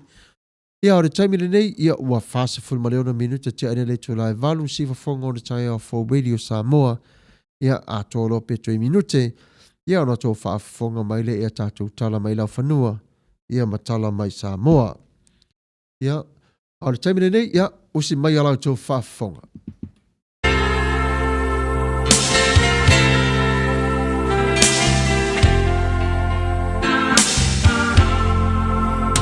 Leoli ia tatala lau whaalo ia matala Olo uloto Sauni Italia Le pai mai O lau upu la wafionga o te olai O lau upu o le sulu Io uvae Le malama Foilea Io uala E papoto ai Patonu ai Le soi puanga O lau upu e paia E ai le mana Wa o falo I le upu mai lo fofonga Le alie ua o La lona Wa pai mai le malo si male mana Wa o wiloa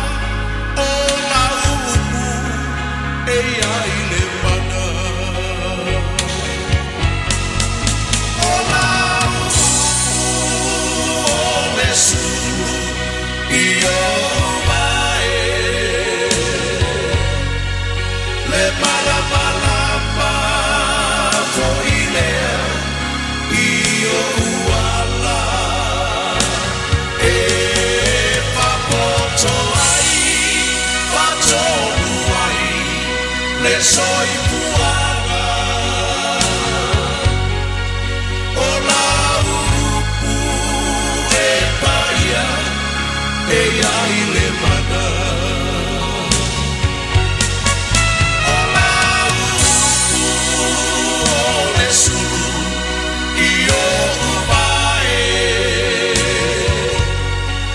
le malamalama fo ilea io uala e papoto ai patolu ai le soi puanga o la upu e taia e ai le mana o la upu e taia e ai le mana o la upu e taia e ai le mana. I would like to acknowledge Sierra Maulupesua. Yeah, thank you for joining us tonight. Yeah, may the Lord bless you and Jesse. Yeah, faftai tele lava. Yeah, manuia lo umalav Jesse. Yeah, faftai malo lava fatasimai. Yeah, ole o tua sivi tole a foa tali timu. Song request, please. Special love from Maranatha. Yeah, always thought, man, nei o le pese lea. O le taimilale nei ona ua e whātarasanga ina lau pese ia Janji Tominusi ia malo lava le mafuta mai. Ia talu ai o le pese wa e whirwhilia i o le taimile nei o si mai o lau whaafonga.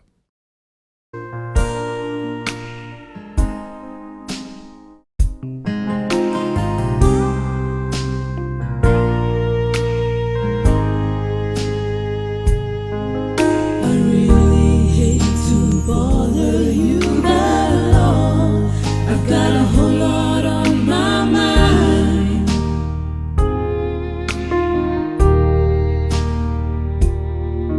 I know that you're real busy, but I promise I won't take much of your time.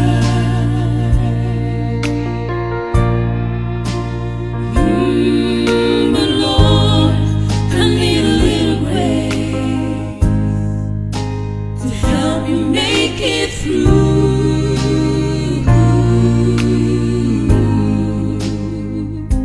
Lord, I need to feel that kind of love that only comes from you.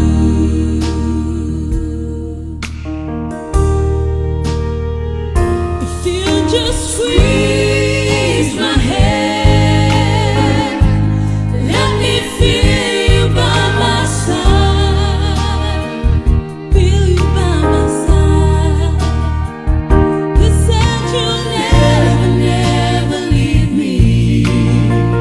Lord, you'll always be my God.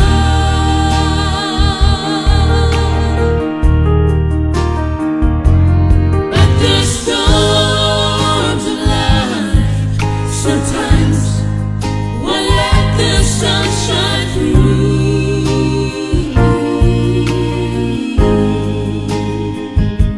Lord, I need to feel that kind of love that only comes from you.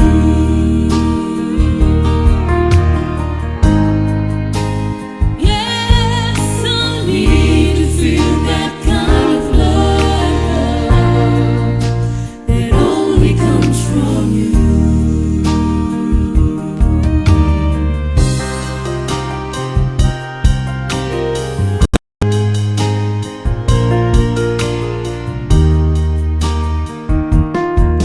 As a child, I heard the preacher say that you were a sinner's friend.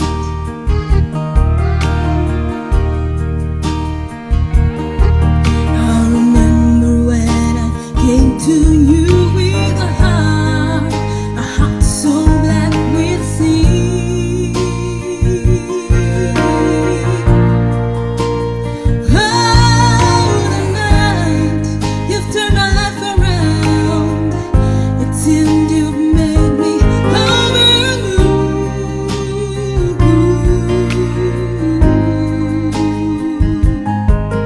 The mercy that you've shown me, Lord, kept me coming back to you.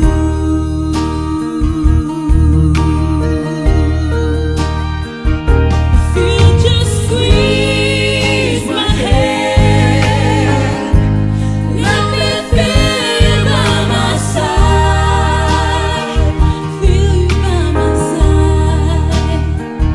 You said you'd never leave me, Lord, you'll always be my guide.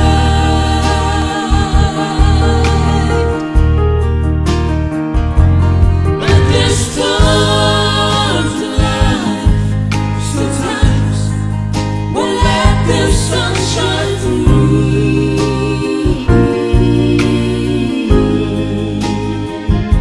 But I need to feel that kind of love that only comes from you.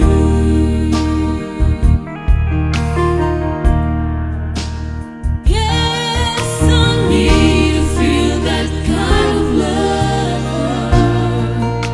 that only comes from you.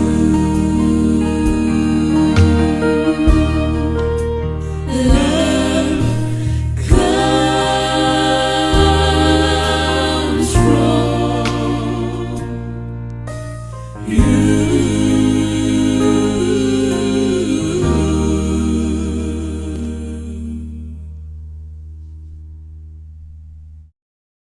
Ia whaafitai mana ia le pese mole mana o whaafitai tele lava taritimu le pese sa e whaatalo sangaina. Ia o le temi nei whaatalo whaatu ia Terry Smith. Ia whaafitai tele lava le mafuta mai le tato poklami. Michael Josefa. Ia whaafitai whamalo le mafuta mai. Spicy Water. Tu moe alo malo lava le sopa mai. Beautiful Sisters. Ia tua sivi to le afua taritimu. Ia tapunu anga vale vi e Yesu. Whaafitai tele lava. Ia, o le temilane nei, ia, usi mai o la autou whaafafonga, la tātou whanangolongo ia tātou tala mai lau whanua matala mai Samoa. Ile nei temi, ia a mai alea ia na whaawawina pero e tātou porkalame, ua limas fo marifetu minuta te ene le tula e valu, si whafonga o le tai au fau, usi mai o lau whaafafonga. Whalava, tala mai i lau whanua, o tala tomua, o le pepe na maua i le paka ua maleu, toa tolu tomitia o ngā UC ale e a afia i le whaamai. Ua tolo pō whaatasinga ale SSSW o le pili valu tesi mare tolu biliona. O masini na whapipi i ina i le manawa anele o le coronavirus i Amerika. Na maua le tino o le pepe i le whare tā ele i le paka i Pasadena o le ngoa o le paka o le Memorial Park e tu sailea ma le ripoti mai te tonu o le ofisa o leo leo. Sa tele atu leo leo e tu sai ma le whana velave o le telefoni o se pepe sa whapeo na mori mawina e tangata o lo o ta otopo o ta tia tia i te tonu o le whare tā ele. O le itula e se furula i le pō sa whapena sa taunu atu ai o leo leo ma whai ai o su enga ma whapena o na si o mi ai o le whale e le ofisa o le au su e. O le su e pēla e leo leo te tonu o mātua o le nei tamai titi po waifo se tasina ia au mai o le pepe i te tonu matu i te tonu o le paka. Sa repoti ina mai e Mary Sartini e whapea e o mai lava i le temine nei o lo o whai pe lava su enga i leo leo matamai ta i leo leo e winga ina lea whaalave lave. O lo whapea nā foi o na whairo atu i le mamanu o le atanu i te tonu lava o televise whapea foi ma le tio se tasina te sila fia le tina o le nei tene titi. Sa whaalia foi i le leo leo e whapea o le nganga lava e whaanono ai. O lo iai foi le porkalame a tō lava te tonu o Amerika i le tupulanga po whawhine foi la tū te lea mana o mio na tausia pe le ngā whātia na tausia o tamaiti ia tu ina atu i la tō i le ofisa o tine iafi e lei ma se whaafesili pe nofo whaasala foi i se tū la whono. Le winga sa whai ai o le nei tū la whono ono o mea whapenei o le tō telo pepe maua ua mari liu i paka atua e foi mautafa o talo nge la pisi. Sa tu e sauno le lido leo e whapea o le nei su enga wa a fia mai ai te tonu a whai ai mau o iena whai o le nei tūlanga o le a mori ina o ia te tonu o le whamasinonga i le whasi o te tangata.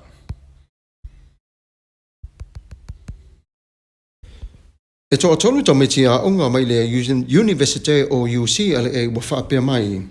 Ua maua i lato i le coronavirus.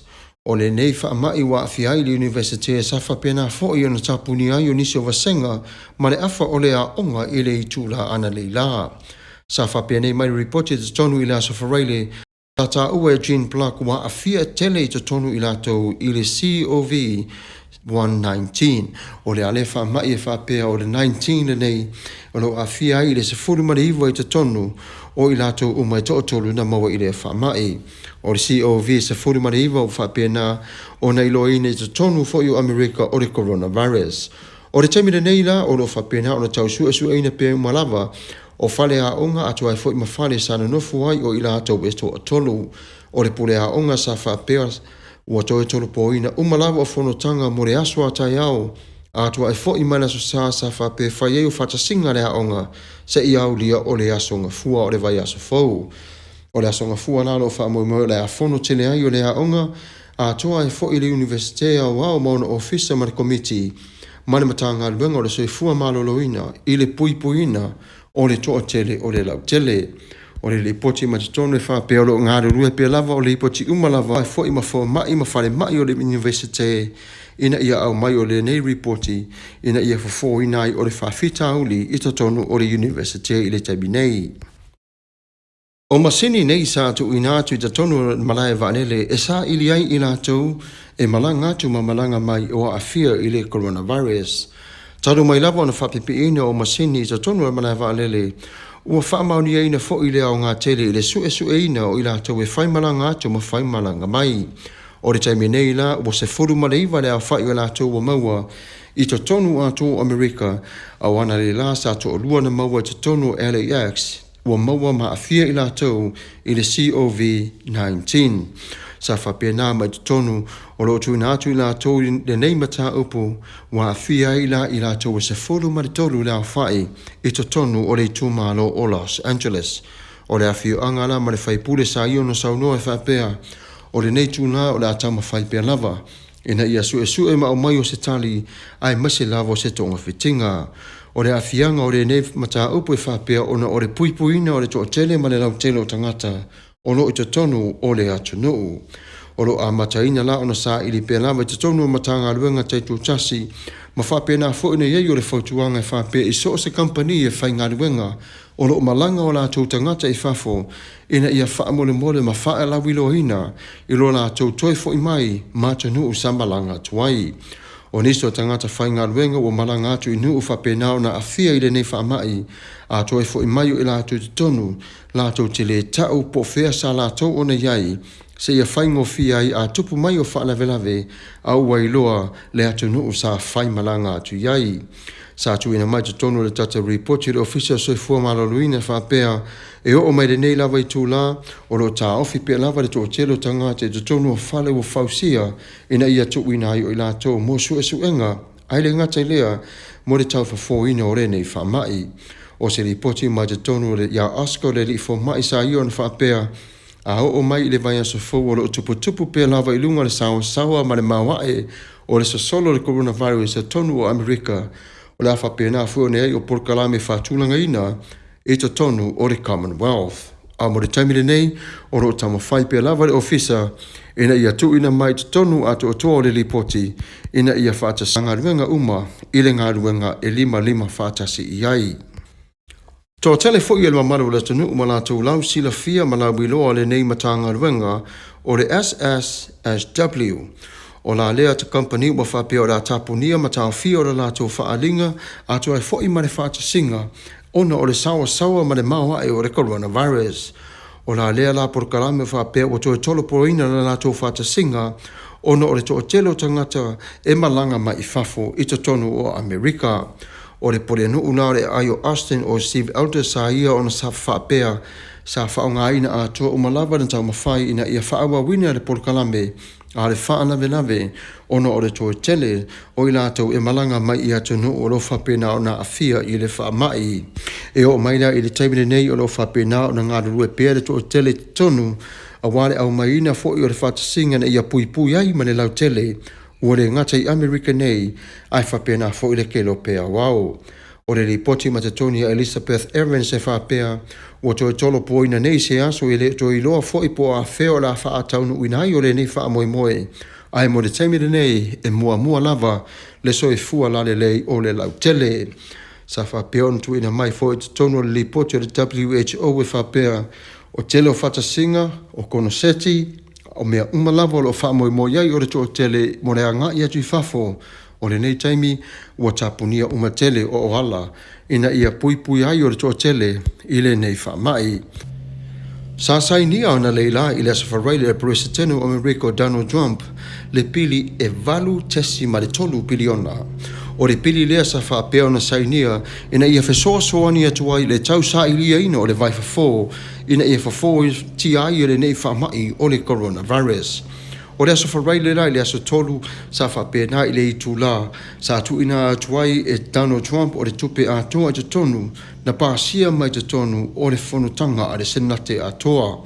O le nei la valu tesi ma le tolu piliona o mo whapena o na tuina atu i te tonu i limo matanga aluenga ese umalawa ro ngā whātia ma le nei porkalame.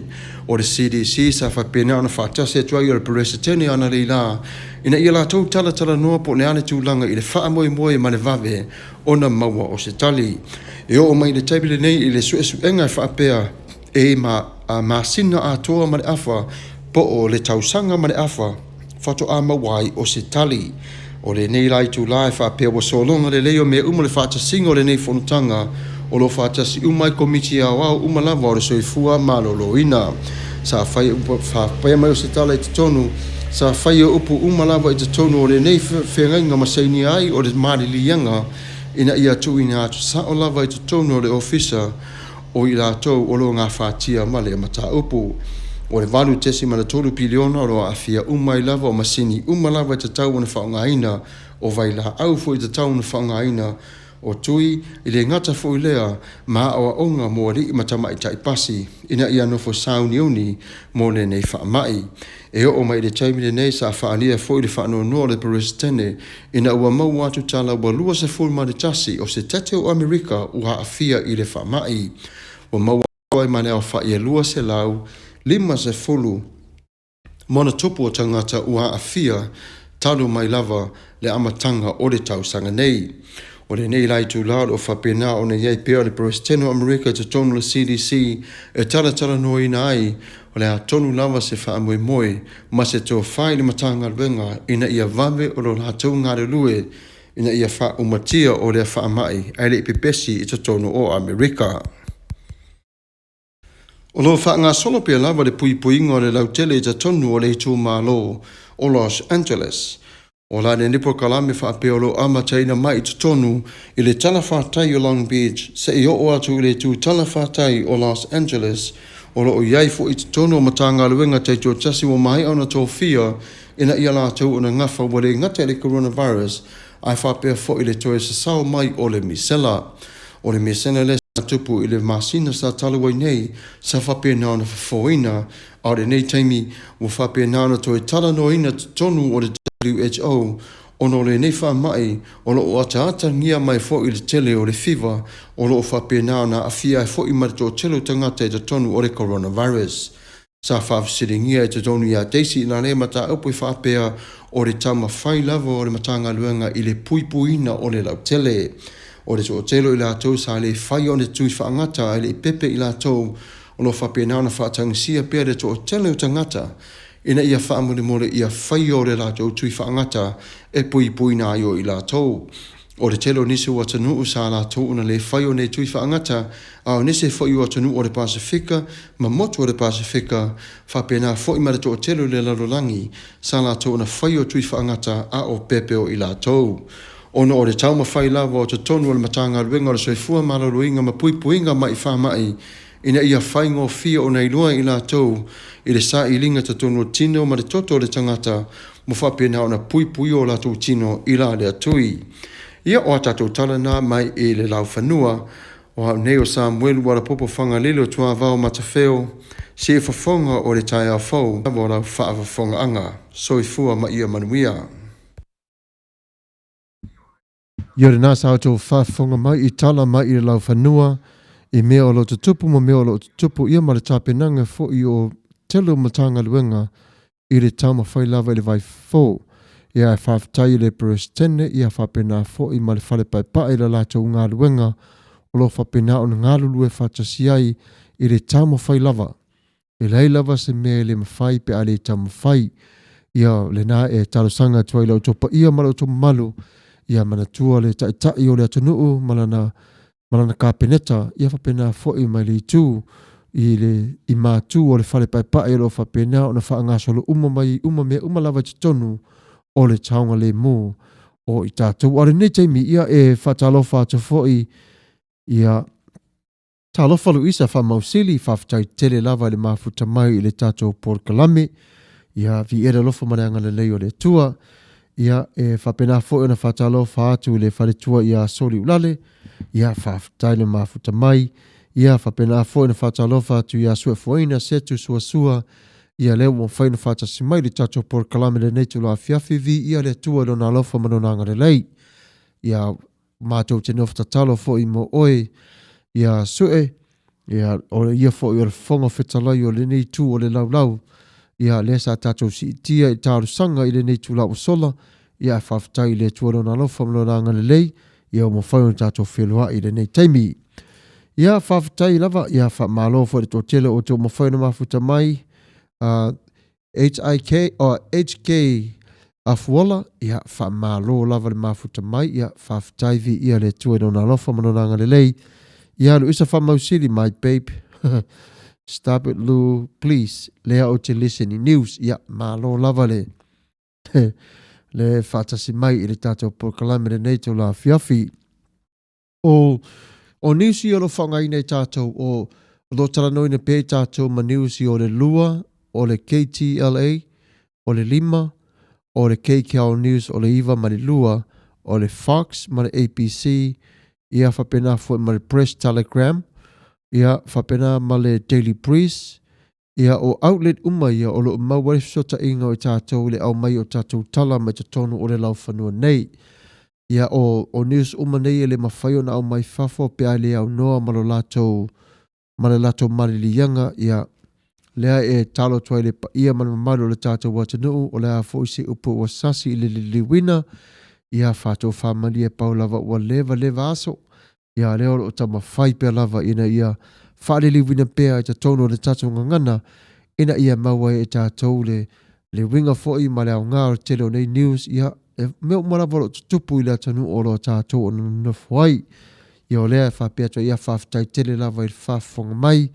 Ia sa moe mamau ma sa moro o lata mai e tātou tala. Ia o le taimine nei ia ma lo lava a Lilian Lime.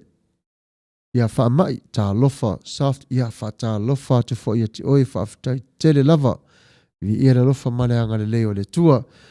Ia ona o le taimine nei ia o le pese mori manao, le sa wha se toi si, o le manei le pese mori manao, le sa toi si e na mai ia aranga lua te fwere tatou IT, I le tau sa I lia o le pese ia maua ona tāna atu. O le taimile nei ia o si mai o lau whaafonga.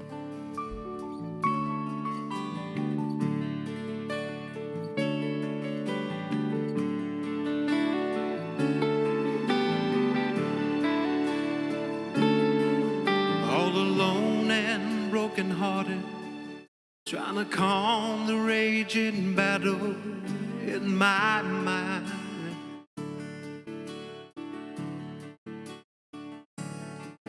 In the search of many answers that my troubled soul couldn't seem to find.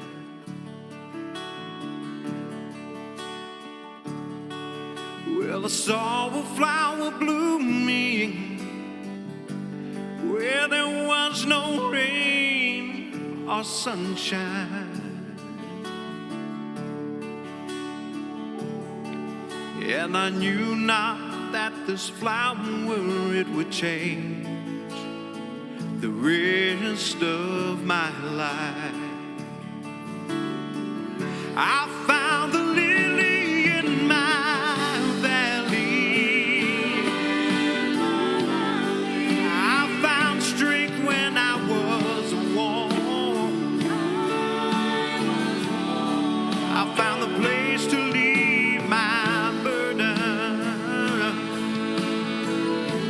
and He gave me refuge from the storm,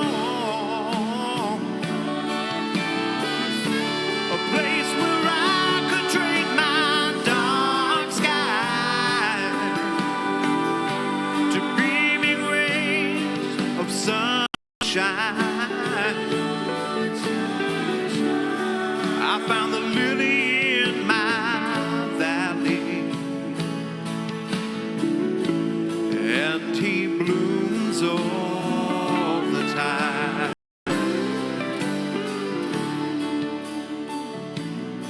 So if you're down and brokenhearted, and you just can't seem to find your peace of mind,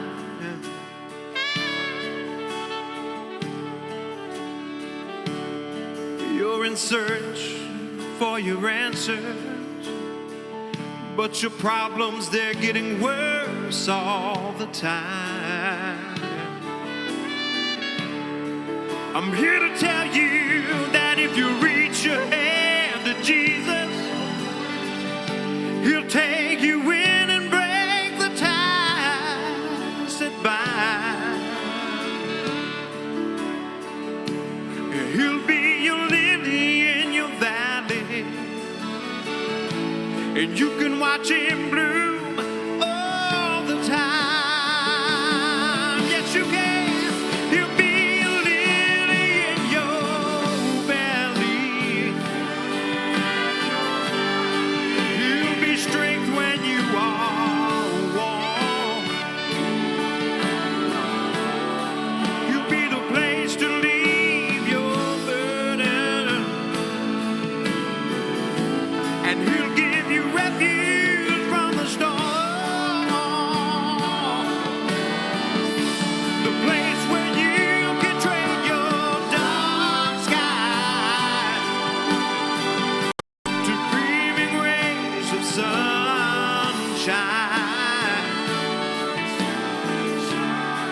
He'll be the lily in your valley,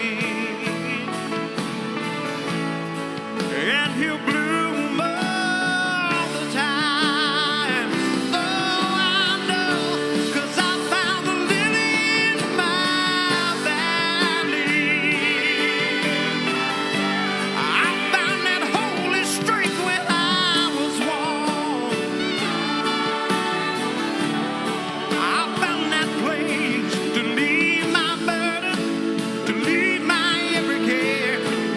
Yes, He's the refuge from the storm,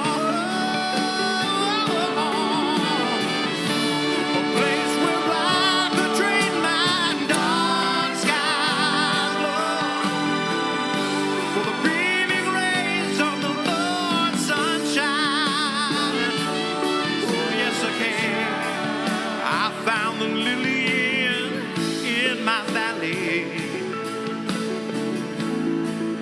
and He blooms all the time. Yes, I found Jesus in my valley, and He blooms all the time.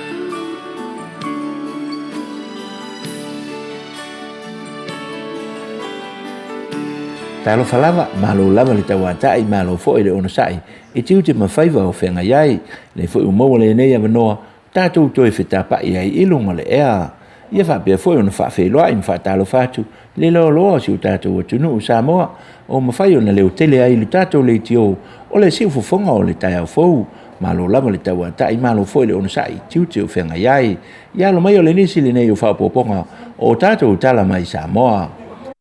O le tumu atu tātou tala, o le so le nā lo ia ai Samoa ma le tunuu, whape ai ma le lalo langi a toa, le asu whapitoa mō tina ma tamaitai, i o lātou sao tāua i so o se vaenga, ma mtawha i oi o lo o ngā lulu e ai, o le matanga luenga o tina ma tamaitai a la manuia manuu, ma anga fiso tai, na taita ia, le whamana tuina leo le nei asu whapitoa, i to tonu o le tunuu, o le fionga i le minista o le matanga luenga, le fionga ya tuitama le ao tala le lei tuitama na sau noa le sau noanga au tu ma na fea ilana tau talanga le whaiti tia leo sa wanga o tinama tamaitai i to tonu a inga na ia una ia foi le tula i mai o tina ma tamai tai i to tonu o so se to finga fa le tai tai fa pe ai ava no tu tusa i so se ava no fa nga luenga i to tonu le malo o le nei aso fa pito le ngata i sa mo nei a o le lalo langi a to o ye se fu fuanga le metanga luenga o tina ma tamai tai fa pe ai ma le malo ina ia fa mana tuina pe ai sa mo i tau sanga te tasi ina ia lo ia ai ma fa ta ua le ai a te tau ava no tu tusa fa pe ai me te atu i sa wanga e fa sanga i tina o le tu no o nisi o tala o lo liputia mai le metanga luenga o leo leo le maliwai leo se tamatiti a onga o le vasenga se fulu malitasi i se kolisi ma walunga i to tono le motu tele i sala fai na sau no le fionga i le li komisina fo ai avai ili i ken kael o lo o fatino le longa leo leo i le nei mata upu o lo masalomia o le maliwai o le nei tamatiti na fua mai ono ni sa wanga sa fai ia te ia e titi mo le mau o le nei mata upu ai na sau no le fionga i le komisina o lo whaalangolango lava le tele o suenga a leo leo i mo ni mau whaapea ai ma le fisoso ani mai o le ofisa o leo leo o lo i tua sivi e tu ina mai wha mamonga uma o le nei mata upu o le teminei la o lo ia a o leo leo le sai lia lea ma mo li mau o le maliwai o le nei tamatiti a onga o le so le uta punia lo ia ile fonatanga o malo o fatasi le sa tani malo ai sa mo ile nei va ya so ato sa fa te uta ile ile fa tani malo le ta mesina ile so muli la le sa ave ai lo le ava no i fa nau e fa le oni o la to manatu fa iu sa fisilingi ai fa nau ele committee po o ani tu langa ma wala o le ala to fa tinu nai e tu sai mala to fa utuanga sa fa ali ile nei va ya so ato ile fonatanga e mole silfia o se temi mo mole nei o so ia ile nei fonatanga i fafo mai o New York ma sineva le u fai ai to tono sa mo o ala vale tala no inga le o le ia te tau fa na uti tono le Pasifika na ma toa fa leo le nga fa nga itia e se tasi o sui o sa mo i to tono le committee le fionga ia vui Clarence Nelson ile tulai mai o alo ma fa na o le tono e fa leo la to manatu i to tono le nei fonatanga tele ua tali malo ai sa moa ma o lana lui la i nei whanau ina ia sili atu nisi o lato ngā luenga e whatino i le nei mata upu nei lo tūlanga sa lato au sia i le nei vai aso o le afiafi nei ua wha iloa mai ai o le ata ilo ina ai e le komiti tau alu manga ma manatu wha lia sa tala noina i le nei fonatanga o nisi o tala e 5 miliona euro ua whamatu mai nei e le Unio Europa mo atunu uma o le Pasifika a wal whaatino ina le o Port Kalame e tinei ai matafi esea le saua aina o tina matamaita i tutono o le Pasifika o le nei Port Kalame o tu whaatasi ai le Unio Europa ma malo uma o le Pasifika o Samoa o lo i situlanga o ngaonga i le whaatulanganga o sauanga i tina matamaita i tutono ainga pe a whaatusitu sa atu i isi atu no o le Pasifika na sau no le fionga le li pa le mia o le li utau o lo fia ngai pe i tonu o lo toi fale o le atu no o le anganu fa pe ai ma le fa Samoa ua avea le matamuli ma le ma i le tau le ngaina o le ingo a inga o le ingo le no ma e ka le sia ma tu langa ua musu ai fa ilo ai se tasi o lo o a afia i nei sa wanga matanga ma le au mai ai i le fa masinonga ma li potia ai i le tula fono nei mata upu na sau no tu le epa o nei sa wanga matanga e le oni fa fita au li fou o ni soli tu la fono o leva na tau mo fai Port Kalame SS i to tono le tunu uma le no uma e kalesia ina ia fa e tia le so ona tu la i mai e tu sa male tolu tesi miliona euro e tu sa le male sfuru tasi miliona ta la Samoa o lewa fa safua mai mo le malo Samoa e fa atino ai nga yoinga i lalo le nei Port Kalame fou. O nisi utala e to whaani e li ima se tamaitai, se to atasi o malu le malo Samoa, walo i nei e le UN, mo le lato sao wha leo leo i to tonu Afrika, wa mana ia malo ia, e le UN le sao nei e li ima tamaitai, malu le malo, sa fai masui o le matanga luenga o leo leo, e tau avina le tanga vai o le malo Samoa, i le tau singa leo le file mu, i atu no i fafo. Ua silia ma le lua se fulu tausanga o whaatino ina e le matanga luenga o leo leo, le nei Port Kalame ta ua, o le masi atu leo alo ma whanau le atu no, e whaatino ina misiona ese i to tonu atu nu i fafo a wā lava le tausinga leo o le file mu. O nisi o tātou tala mai tālonga, ua le manuia le tau mwhainga le tātou Samoa i le sou, i lana tālonga mua i le vālea ma le au a le Fiji Warriors i le tāmenesanga o le Pacific Challenge Cup, lea e olo o tani mālo ai, lea tunu o fiti e tāle afa o le tālonga o lua se fulu iwa fiti i le ai e Samoa, pe tai o le whai unga o le nei tālonga o fiti e lua se fulu male iwa o Samoa e 5. A fua la i le whai unga o le nei tālonga o lono winga i le imoa se ai e fiti i le afa muli le na moa e le sikoe tasi e Samoa ai le se ai e fiti manu malo Samoa i le afa muli ai afa popolo ma le afa mua lua se fulu iwa fiti i le 5 at Samoa. O tālonga i le vāo tonga ma Iapani, e wha se furu ono Iapani, i le se furu a tonga, o le aso lua la o le vai aso fau, le o le a wheloa i ai tonga ma fiti, ai tā alo Samoa ma Iapani. O nisi o tala, o le fau mai tawina, le alo atu o le tātou autai tō fitu, i le whai unga o le vai aso, ma e fōlinga mai, o pulu lava ia na tā alo ai le tātou au, i tō tonu o Amerika, le fau i toi whaangaina, i tō tonu o Kanata. O le ata alo mua fo i Samoa, ma le au a USA, ta alo na lua, ma le au a Ausitalia, ia ai whai uai, i le talonga muli masikoti lani, ia manuia le tau mwhainga si o tātou atunu, ma le alo whaiva alo ma whanau, ia tau mwhaia le nei whai unga le wau, ia fiti mai le polo i le tātou tu, o le upu lava o le pese, e ui ina vai, ai tau mawhai. Kou da manu, la whai o te fo imo tātou tala manu i telele, alo atu le whai ungo le vai aso si o tātou atunu Samoa, whasoi foia ma ia manuia. Ia re nāua tō whaafonga mai, ia i tala mai i Samoa, i mea sa te tupu, o lo te tupu, ma mea o re a te tupu. Ia whaafitai atuai i rau tō wha, pola wa whionga fo i tau wā, ia whaafitai tele lava moa tātou tala mai i Samoa, ia whaamanuia atu pe lava le tua i rau ngā lue tauti ngā, ia wā fo i le siwa fonga o le tai a fo Radio Samoa i Amerika nei, ia whaafitai tere lava, ia whaamalo lava le taumawhai, ia whaamanuia atu pe lava le tua iau ngā luenga. Ia o le taimile nei, ia o lo o ngā lue le tātou IT, ia wā fo i pese mori manao, o lo whaataro sanga ina mai le nei tū la, ia o le taimi ua luas fu marifetu minuta te ane le tū la e iwa, si e whafonga o re taia for Radio Samoa. Ia o ngā rua pere tātou ai tire taimine nei, ia tātou taratara no mālie. Ia whaapena fo ina wheloa atu fo i re tō tele o mawhai o na mafuta mai. Ia pia ona tō whaafonga, ia o le manu Samoa la sauni atu mlan tālonga mua ma le au a USA. Ia lona lua atu fo i le au a Ausitalia. Ia na lona toru fo i leo i le au a Skotilani. Ia e o tālonga i e mua lua e whai lava sina malolosi. A le mea sili ai. Ua tauana māsani tamata alo i au nei lua wa māsani fo ila tau le tā alo tama nei. Ia a leise meo iai ia taritonu lava o le a peo le tala le fionga i a tau wā. Po le tō whāfu i a tau wā whapea ia a tālo sia a fiti mai i le polo i le tātou i tū. Ia a le taimine nei ia o tātou te tapua i pia lava, ia matau whaitu i le muli pupanga ia au halo fo i whanau, mahalo Samoa, ia wā fo i le whanau i leo o le tātou tamai moto i le rarolangi a toa i taalonga o le lakapi.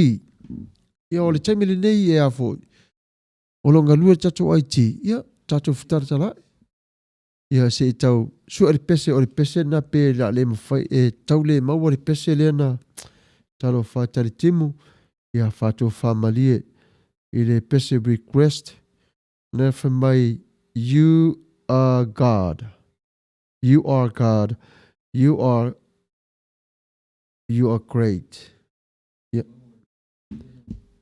Ia lera tau e le maua tele le pese a whapea pe mawhain tue tā tue comments mai ia whamoni mole lava pe a whātou whamalie lo whiringalo ia tue comments mai se i tue ngalua tuari tātou IT, ia o le taimile nei ia ro iei folesi pese moni manao. fa solo mai maunga pai tia maa mo le au mafuta o le pese mai a tala peili ma le tia maa fa pea fa solo mai maunga pai tia maa ia fa solo mai ia fa solo mai mawanga ia pese nare ia ole taimilale nei ia e mawalo le pese ia na fa pena fo ilea ona taina atu ia ona sai mai ia o taimile tatou tala noa ia au fai fo sina au koko Samoa po sina au kofe fo i le fiafi ia o sina lau ti fo ia malo faafetaivi ia le tua o mea uma lava ua tatou ona maua i o tatou lima e le alofa mai o le tasi ia te oe ia e whapena ona e whawhetai atua i le tua i le alofa mai o le tasi tangata ia te oe ia o le taimire nei le pese moni mana o mai le tia maa ia e usi mai o la tau whaafonga.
Ia whaafitai whamalo mana ia le pese le tia maa le nasa tātou whanongolongo mautou whaafafonga mai ai. Ia o le taimi le nei ia ua tau le se fulu marima minu te te ai nei le tula e iwa se whafonga o le tai a Full Radio Samoa. Ia tātanga i mai peo tau i oro whapenao na mātou na whanofo o tau sina sila mai mo mai. Ia la wha wau pia lava le tātou mawhitanga le nei tula fiafi. Ia wato e se fulu mani 2 minute o na whapenao le o na whaitawina o na upo le awhionga pa ia le tua. Ia na tātou whapena fōi o na whasoa iai, ia ma tātou whanangolongo, ia ma mauai o se ai mo i tātou le nei tula fiafi. O longa rua pe lava tātou IT se i tau sa ili atu le pese moni mana o tali timu, ia whamoni moni lava ia ono sai mai o lo tau sa ili pe lava. Ia ole taimile nei ia manatua fōi i tātou lava, ia e tofu lava i tātou Malai o tātou mātua lo whapena fōi o na ti ngā, ma ti ngā ina i lātou i mai ma whawhitauli. Ia o au ngāla le pese leo le atai nā atu mo le taimile nei, na ia e whaungālea e mawhau ma tātou mana tu natu ai mo i lātou. Ia o le taimile nei usi mai lātou whawhaunga i le pese sa mori manawina.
Ia mānaia, whawhatai lava tari timu mo le pese request, mānaia tere le pese le whanangolongo atu iai. Ia whawhatai fo i le lofa mareanga le lei tusa fo i mo le pese o e whaasoina le nei tū la. Ia awane ngalo ia te oile e rupi o sa whapeolo e whawhina ngalo ina se tō nai mo le aso sa, ia e wala au nei a fau e tā pene pena ina ai o le tō nai mo le aso sa. A whapea fo i lo fie mau se tō nai e asiasi atu ai po se tāunga fo i se whaife au, wala au atu i a fau o lo o mauai o lu au palusami sa moa, ia o talo wa uma ona wa vela, ia whapena fo i maso se tau mawhalawa te whawhina ngalo ina. O lo iai fo i apalu au lo whapena, ona e whawhina ngalo ina, ia wala au nei i a fau, e so o se vaenga fo i o meta tau wai lo esila fia ina, po whea fo i o le tū o le kelope lo e alala mai ai, ai mai se fo i te tono Amerika, ia wala au mai i a fau e whapena na whataunu ina. Ai a whape whea nei nāna sa vali atu fau matu tu i le whatuto o se taso le tau aina whape atu ia o lau tau sami lea na au mai ia pai mala whai mai i lei tu ma lei tu o le atu nuu ia vaila le mata ngō fia o le aso. Ia whape nā fo ia whapea fo i o lo tā pena fo i mare lumanai wala au i a luana o lo iai fo i le au nanga luana lo whape nā e tau tua tuai mo oe malo ainga ai masi o le tā pena ina mo waso o le lumanai. Ia o lo whape nā fo i e tuani a fai fo le se fa fianga lo e fa fina ngaloina fa pe o e fia siva ma e fia sa ia pa fa pe fo o se aso fa na o le tina po le tama o le fa mana tuina fo se anniversary po se fa ulu falenga po le a lava se fa fianga te fa fina ngaloina wala au ne ia e 20 e talia ma le fia lava le uso ia fa pena fo na fa tau no wina o lo fina ngalo ia o fo i malo wala au watu ia te ia. Ia a whapea fo i lo tau sao niuni mo e to fo i lau tusi o lo whapena fo i ona iai nisi o loun tau whapisinisi po o loun o mea tau whatau atu ma mea tau e whatau mai ia whapena fo i whafsota i atu i aluana o ia fo i o lo ngafa fo i malea au nanga e whapena na whasosoa ni atu ai ia te oe e tusa fo i malo vala au atu i a te ia. Ia o le Radio Samoa si whafonga o le tai au fo ia ai e fo si nau whafsosoa ni whapea e te whinangara maria te tautuaina mai whanangalangoina le nei wālesi ia wala au mai te tonu o le tatou la au ai a whaifo i eise whasaralanga whapitoa lava e se aso whanau ia po se maliu ia po le alawa sau whasaralanga whapitoa mou a inga atu i whawhatu Amerika ia e mawhai lava e komeni mai ia whapena foi o e wala au mai le messenger ia whapena foi le whataunuina o lo whinangalo. Ia awane ngalo o lo whatari mai fau, whatari mai ruana, whatari mai e 20 ia te oe. Ia o oe lava malau sa, o oe fo i malau la. Ia wala au ia te ila tau i whapena o na whatanu wina ai o lo whinangalo, male mea te whinangalo wina. Ia o nei taimi, ia ua fast fu male 5 minute, ua te ainele tula iwa, si wafonga o re tai a 4 Radio Samoa, a tōro le tonu i tula, ia na whapena le o na tātou wasiasi atu i le upu whawhinangalo ina mo tātou le nei aso, ia i le whengainga pa ia le tua. Ia o le taimile nei, ia whātalo whātu fōi i le tōtele o tō mawhai ana mafuta mai i pāanga, whāwhatai tele lava i lau whafonga fia, whāwhatai le mafuta mai le nei tū la, ia ai o le tātou taimi o le oalu pia lava i lunga, ia o le ala le la whaapea, ia la tātou atu ia le upo le tua, e taitai nai i tātou le nei tū la fiafi. O le tusi ke nese ma ta upu mua o le whai upu i luas fumane ono, ma le toros fumane tasi o le avea lea ma upu taita inai i tātou. Ai le i whai tawina le upu le tua ia tātou sa vali atu i le tua i le talo. Tātou wifo ma talo. Le tua lo mātou ta mapa ia, mātou te vala au i la wafio i le mana malama. Mātou te talo i la wafio lo mātou ta mā e whaapoto inai o mātou mafau. Mā oa o inai o mātou loto. Ma e taita inai o mātou nei tangata vai. Au mai e la wafio sa mātou nei upu. Whangangana ina ta tala loto ma fatu umalava le li ie o anganga umalava o lau whanau o na mawhai o na mafuta mai le nei tū la whaulu whale lau upu. Aua ele o ni au upu a o lau upu o te talo ma wala au tuai ta mā. Whawhatai rawa leu tā pena ino i mātou le nei tū aso. O upu uma wei au mai wa e sila fia fo i lātou le au mafuta o mafuta mai mo i lātou. Ia ratu lau upu male mana, ia whapena le tue do wanga lofa ma le wanga le lei le swafo Yesu Keriso. Amene. O le mataupu mua le tuse kenese, o luas fumaleono le whai upu i whangata mai le tole sfumalatasi o la o whaitawina e whapea. O na whetala iane leo o le atua, i nā tātou whaia o le tangata i lo tātou whaatusa, ia fōringa ia i tātou, ia pure fōi i lātou i o i le sami, ma manu whelelei, ma manu vai whā, ma le lau ele uma, a toa ma mea whetolofi uma, e whetolofi i le ele.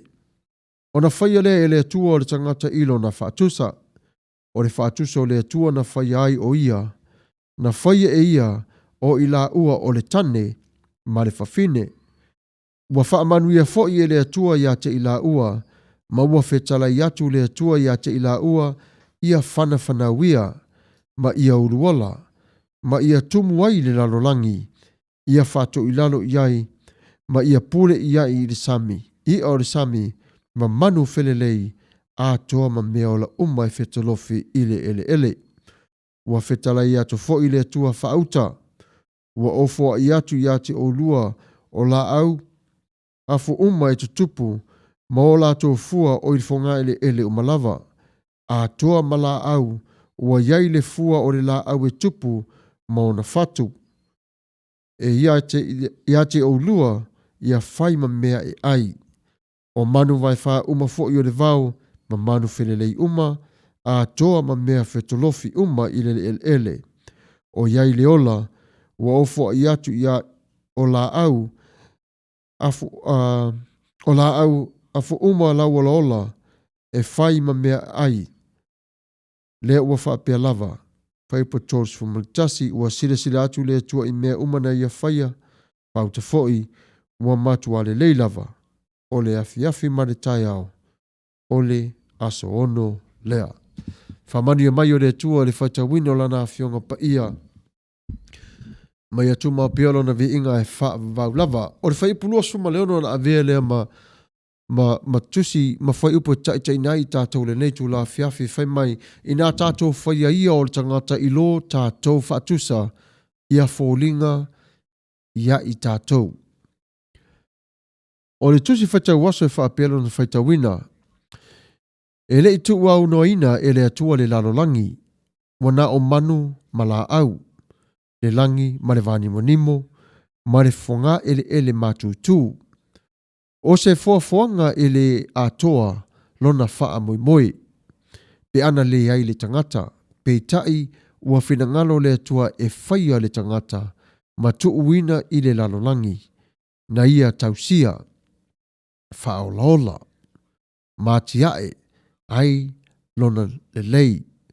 O le wha moi la o le atua na whaia ai le tangata, ia mautu ma le lei ana fesota inga ma le foafoanga, ma ia tausia le lalolangi ino na olanga lue, ma le wha mo le manuia. Ia mauti noa fo'i le tangata, o le wha atusa o le atua na whaia ai o ia. Ia ilua o na ola i le ola mama, ma le olanga fia, ma ia vi ia le atua i mea oma na te whaia. O le tangata la, ele i whaia o ia e nonofo, ma mai moa i le fofuanga pei o le turisi i le iai. Aina whaia ina ia ngalue, ma avea o ia maala o le whaa taunu wina o le tausinga a le atua i le fofuanga o wā o ia o le tausi mea a le atua. O le vaenga mautinoa a le tangata, ia tausia le larolangi ma vaaia le lei e ala i lona ola ngalue ma tala i atu le alofa le mavae o le atua i tangata. Ia o le tātou mata upuna e whamanino mo tātou le nei tu la. I le winga tonu lava o le tala whemai e le i whai e le atua le tangata e no whanofo. Na whai e le atua le tangata fo i e iai fo i le whai ia o le tangata ma le ao ngā o le tangata i le ngā luenga whai a le atua. O le whai upo whai luas fuma leono, ua whono nei le atua se tātou whaungaine upo le nei, ua whono le atua o le ngangapa ia malealo, e le tua lava tasi, a o i lātou umalava ne upo whirwhili e whema ia whaia le tangata e fōlinga ia te i lātou. Ia sauwhai pulosu mai whitu whema i na whaia le tua le tangata e fōlinga ia te ia. Ioe, e manei e tele le tatou manofo matu e te patau la i le amatanga mai o le whaavai i le matango fie man mamao ngā wenga le tua. I le taimi fo i sa iei a tama ewa te tonu o le parataiso o le fia fianga. Le ai se anga sala i le nā taimi, le ai fo i se oti, ai o en mamama matango fie o mea umalava. Ia safa penao na whaasua fo ia i le tua o lona mamalu, i lea, wa fo i sa whewha i whaatasi lava masawa li vani ma le atua. O le atua le tātou te tapua i ai, o le atua e fia tele le mero le whai, o le whai a, o le relationship. E fia tele le atua i a yeli fisota inga a hia ma le tangata. E fia tele le atua i le tangata. E alofa fo i le atua le tangata. Vai o lafe mai lava manilo mai lava le tuspa ia. Whapena fo ina avatua i le atua i le tangata o le pule. I o le sami. Ia whapena fo i o manu fetolofi. I le lau i le ele. Ia avatua i fo i mala au o la au fo i wai o fatu. A to tonu lava i le nganga o le atua e whapea. Wa whaia lava i le atua o le tangata. Ina ia whatusa i a te ia. Ia fo linga i a te ia. Ile a mio, ia mama, a toa i fo i male a mio i le lei. Mai le maa nei o le amatanga mai e le atua. O lo tala noa lava le tatu tusi i le amatanga a ele i pa u le ulutua i tangata. Le ala fo i le tatu te va ai ai ma mori mau i ai i tus tu singa le tus pa ia a o le ianga sala le lalo langi. O le maa nei ai o le olanga sa mua mua iai atama eva. Mai osi o langa i pito o sili levo na fia le aisa tinga ina. Wa whaia umai le atua, wa whawhanga e le atua i la ua. Lea fo i ilfe talenga fole ia Yesu o lo whaatusa whapea i le manu o lo whelelei. I o le manu lele, ia oi o lo tausia ina ma whanga ina. O lo whaia ma tausia umai le atua. E whapea nala le o langa o le tangata sa tuu ia i le atua lo na loto ato o toi le lofa. Awan e polonga le tangata. A ia sapaia le tangata, matalia le tangata, o ana ngā luenga na ia whaia mo le tangata. Alfesili mo tātou le nei tū la fiafi. O le ala le tā ua ngā luenga o whaia nei mo le atua. E pule lava o i lautali, e tofu lava i tātou matali ese la le fesili. O le uia ngā luenga o whaia mo le atua, o le tautua ina oi. Tautua ina oi, si wafonga ar tai au fau Radio Samoa o tangata. Whapena o na tautua o tau. Whapei fo i o le upo Yesu sa ia whapena o na whai. Na sau fo Yesu tautua. I o mo oi ma. I lefo o mātou tautua atu mo o tau.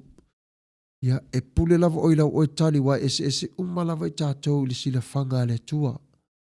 Ia lealana e au mai a le tātou tusi o le nei aso whai mai na whaia lava i le tua tangata. Ina ia pu lea ma fia i ana ngā luenga sa ia na whai. O e mānei o le tusi e kenese, e toi fotua i e fo i le mafau fau i tātou, e toi te patau la i le taimi ua tuanai. A o le taimi lava la le nei, awan e whangalo i nei a te tātou le alofa maneanga le lei o le tua. Ia e maratua i pe umalava mea tātou te whaia. O mea na whaia e le atua mo i tātou. O saunia uma i le atua nei mea uma. Ia tātou te pule ai. Tātou te nono ai. Ia e whapela a fo ina tātou ona ola ai. O lo tu mau pe lava le tātou tusi i te tonu o le tanga mawhana ma le atua. Walai whai mai. Ia mo whai umalava i le atua nei mea umalava. Ina ia awan i polonga se tase o i tātou lana whanau. Ia mana tua fo i tātou. Ia, walau sila fia malawa tu o tele o atamu sa whaia e le tua yuna 5. Ia, o ewa fo i mai le iwi tamu le leivi o atamu. Ia, e whapena umalawa fo i le tātou tu e te patau la i lava. I le tua mana foanga. Ia, le ngata i lea o le taimi o i tātou le uru whale mai i le larangi nei. Ia, le ala na e whatau i le tele ai, ma whatau ua i ate i tātou, le atua malona finangalo. Ioe, o tātou umalawo tangata. Tātou te le tu mawa i pēa i se maa e tasi. Ia o isi fo taimi o tātou pa u e se malmaa. Ia o isi fo taimi ia toi oso lunga le maa toi te e ai. Ia o e pev mani upa toi ina fo ilea. Ia o e tu au lunga le maa whaasa alafa. Ia o ni maa wa tātou o na fifi le mo wai. Ia ma maro lo wai. Ia i se tasi fo o na wa aina fo te tonu. Ile tātou wai ia mafo fau whao tangata. Ile atua malona finangalo. Ia awane ngalo ia te tātou. Le alofa maleanga le leo le atua. E whawhau tua te pēa ona o le atua o le alofa lava ia. Ia o le atua fo ia o lo iai fo le tamau a inga. Ia whapena fo i malona alofa malonanga le lei. E le mawhai ona mawai ese mai tātou. A o tātou lava tangata. Ia tātou toi te patau la i lava ma toi fo i mai le amatanga. Toi fo i mai lava e toi tanga i lava le amatanga i le taimi mua mua. Mai fo lena fai mai le upua ale atua sa ia ne whapea tu ia atama ewa. Ia o lua uru o laola. Ma whana whanau. Ia le tātou te ei umalawa i le. Ia o mai lava le nei vai taimi. Ia o le mānei ale nā o le tātou pol kalame. Ia ma le tātou tusi whai tau o nei tu la fiafi. Ia whapea fo iai se.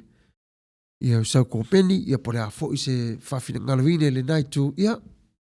Comments mai ia whapena foi lea ona tama whai e ro tātou tatala iai. Ia al tātou tusi whai tauna le nei aso kinesen taupui mua.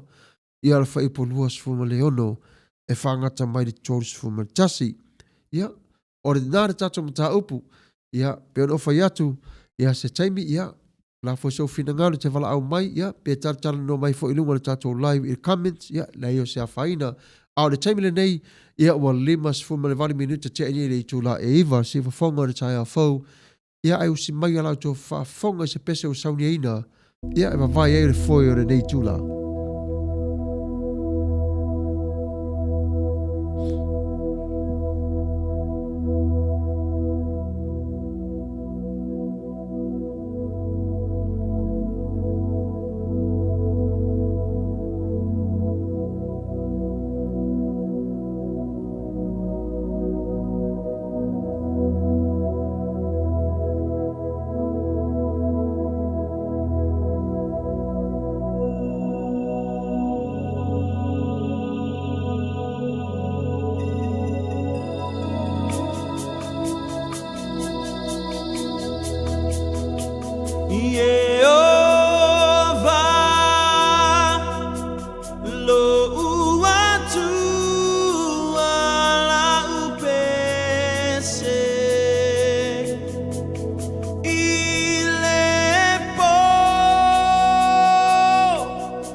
No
Whaaftaivi I lava le lofa mananga na reo rea tua whamanuia fo I lau whaafonga anga malau mai moa ia I pa anga matango whia whafonga o le tai o fau.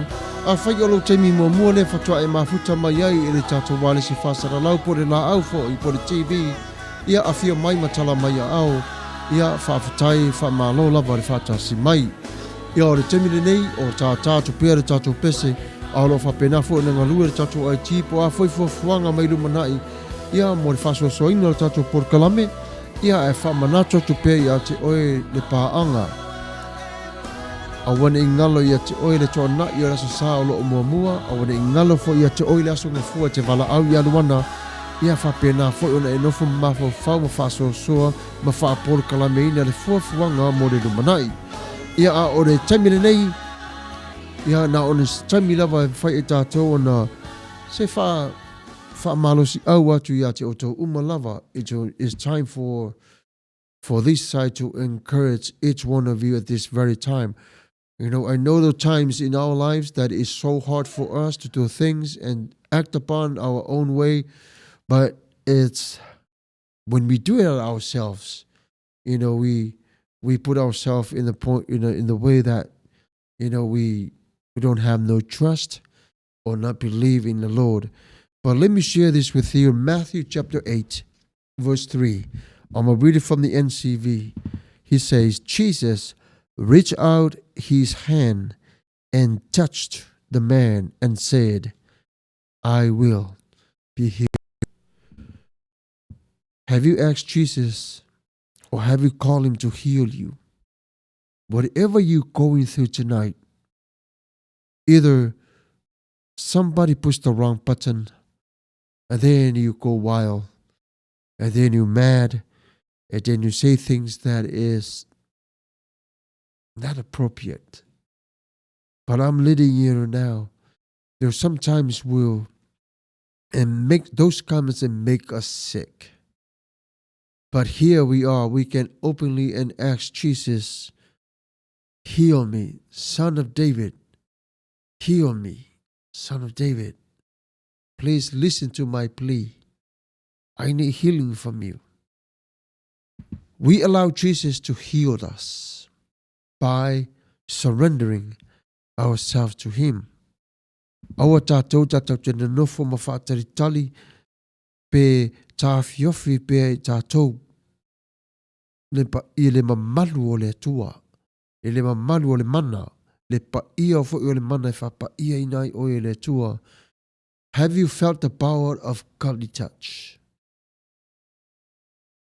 O isi taimi e whangaine le tua fo mai, e whaasoa mai ai o lona fo ia mana o le whaamalo longa.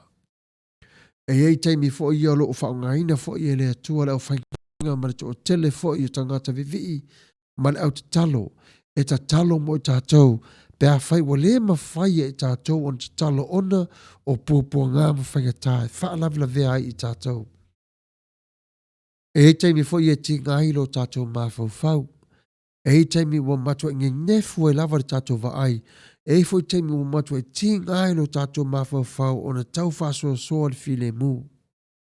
Ia o aso whapi nei, o le alofa maleanga le lei o le atua, e tū mau pe lava mo o e whaavavau lava.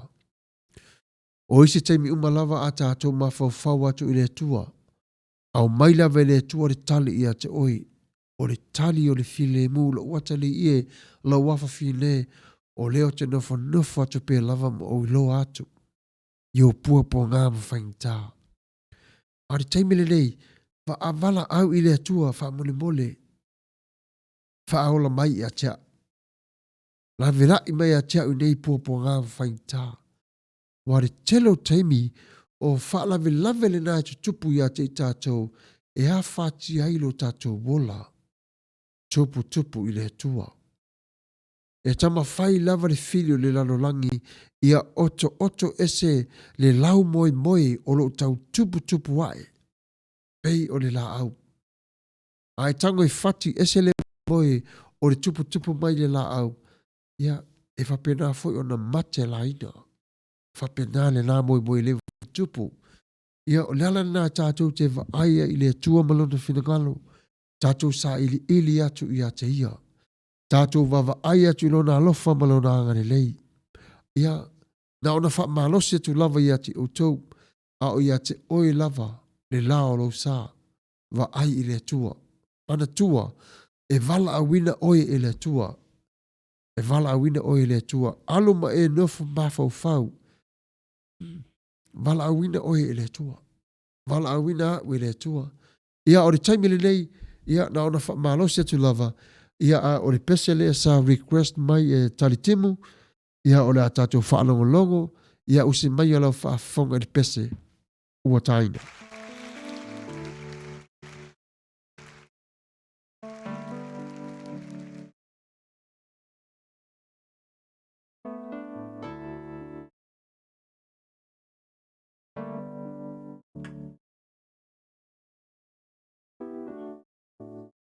I faced a mountain that I've never faced before. That's why I'm calling on you, Lord. And I know it's been a while, but Lord, please hear my prayer. Need you like I never have before.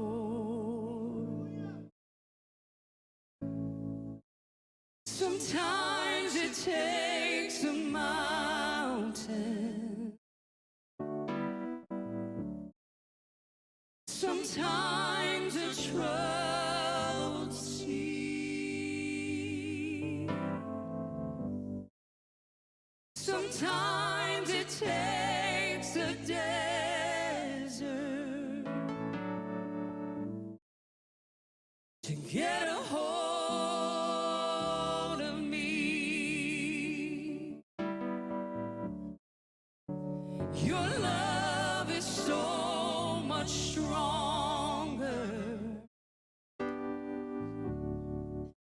than whatever troubles me.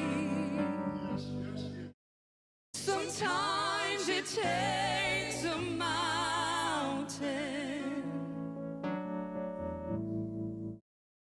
to trust you and believe.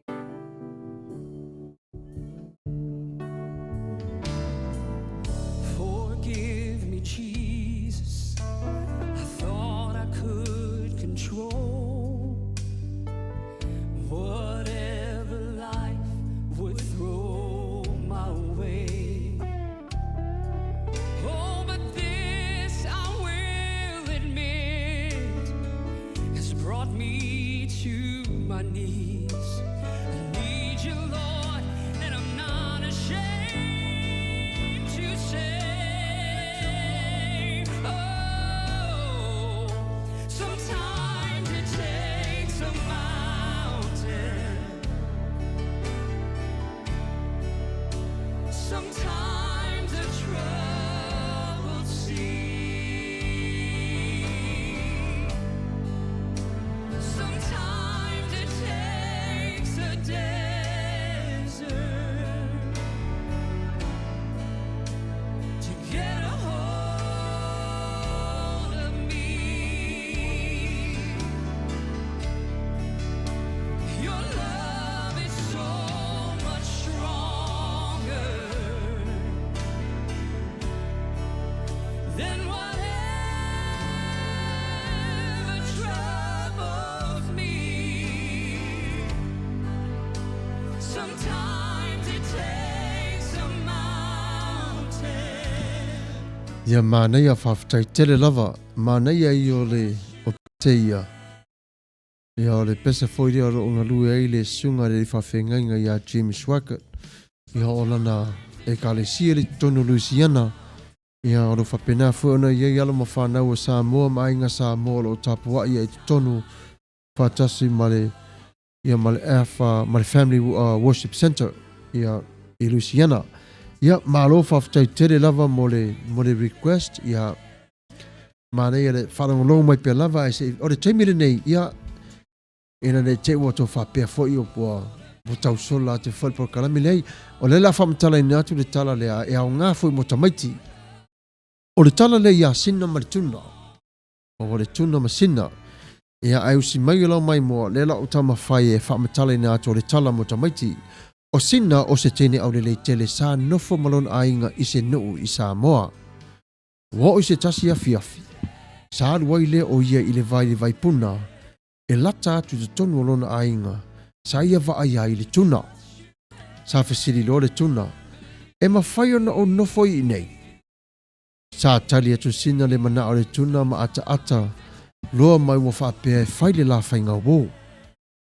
Sa tupu nei la ngona alofo o le tuna i a sina. Ma e matua fia tele. E whaatari le isi asia singa a sina e alu watu ai i le vai. Ua yeise aso ua maitau wina e sina, ua tupu tele o le tuna, ua matau te te le ifo o lon tino. Ia mawhapea nā foi, ona whaingata foi e sina, ona tau asi atu ai i le vaita ele. Ua fefe nei la sina ina ua le mawhaina toi oso i tono le vai. Ai ua whapea nā ona iai fo ona manatu o sina, ua fefe ina ne te ua whaina o ia i le ia ona ua te le tele le tuna. Ua sa ili lae le tuna sina, peitai, ua sola sina, iso se taimi lava e va ai i le tuna. Ta mo i rore tene o sina i lona ainga. A le tuna le nei, ua matua i le fia ona ua sola ese lana ua pele. Ua o se tasi aso ua leva, le malosi o le tuna, e muli ai i a sina. Fai mai le tangi a le tuna, sina, wha mole, o le taimi muli lava le nei e te sau e vai au. Ai le i umalo wala. Wa nofa nile tene o sina ma toi tanga i atu i le tuna. O woi, ua tangi lo i nā masina. Ua whai mai, ua tangi sina ina ua tala atu i le tuna o ia o se tangata. Peitai, o se whetuu, ua sui ai o ia ma a vea matuna. Ao o mai le oti ia te hau. Ia e ave ese lo unu ma te tō lata ane ia te oi. O la umea alofa le nā. Mo oi e te mana tua i pea. Mo tupu mai se niu. Ma ua mafia le o ngā niu. O lona fōlinga mai le nā e mana tua i pea e sina si ana tuna. Ua tele ni niu. Ua tupu mai. Ai ma ua whaonga ine sina le niu e whai ai le tele o nisi mau mea. E le ngalo ia sina lana tuna, a waso se taimi lava e fia ai niu, ma wha manatu mai pea i le sua malie o le sua o le niu, po le popo o lo iai fo linga o la tuna. Ia o le nare tatou tala le nei vai taimi, o le tala nei a sina ma le tuna. Ia, fe mai o le tala, fe mai aiva aine le popo, ia o o tolu pe lava fōlinga e whapele awa le fōlinga o le tuna.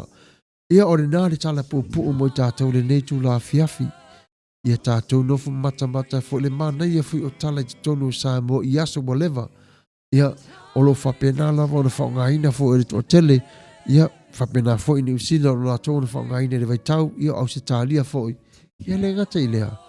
Ia o sa moa fo i lava malon tamu whai.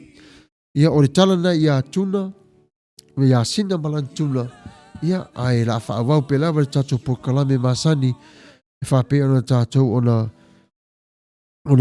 tātou whaatase le neitu la fiafi, ia a whapea fo ila o e whinangara maliaine o sa komeni mai le tala sa whapea nāna lau ina atu, ia te le lava lewa noa me whai ona whaatase mai, alu taimi le nei, ia o se mai pēlau whaafonga, o lo whaafia pe lava le Family World Center i le nei taimi le tātou Port Kalame. Ia ua se funu ma le 20 minuta te ene le tūla se fulu le sifa fonga o le tai au for Radio Samoa o lo tātou whaatasia le nei tūla. Ia vi ia le lofa maleanga le leira au tū whaatas mai.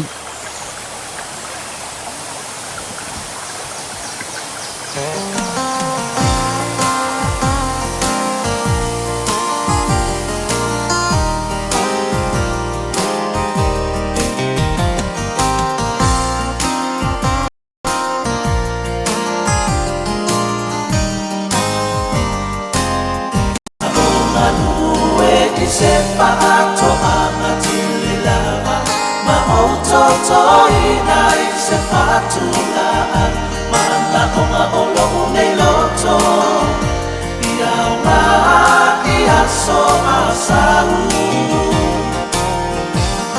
Ua tino mai nei a o ngā luena uma Ai o te leilo sona tau Ma uia welo upoloma A nei a whaatafuna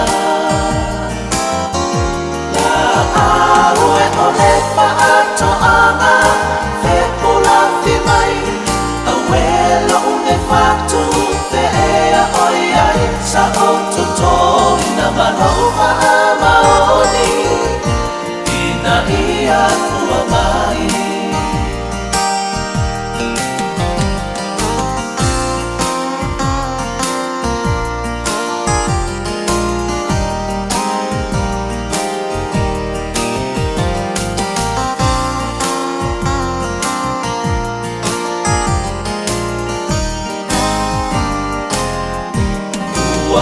O mai nei a sofi lemu Wa sautu alasi me umai lewa ai o ai o se la nona E whaia ina mua i le na muni mai A o se tau tai poto se i o na fuatia Le tai o le papaku Malo na no loto o ia we o te nina E nā tia i lopu a futoto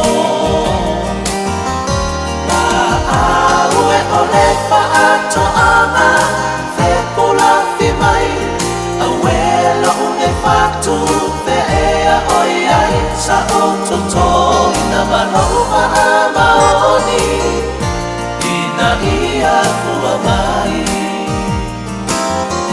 Nā aue o le whaato anga Whepula whi mai A welo une whatu Te ea oi ai Sa o toto Ina manoa a maoni Ina ia kua mai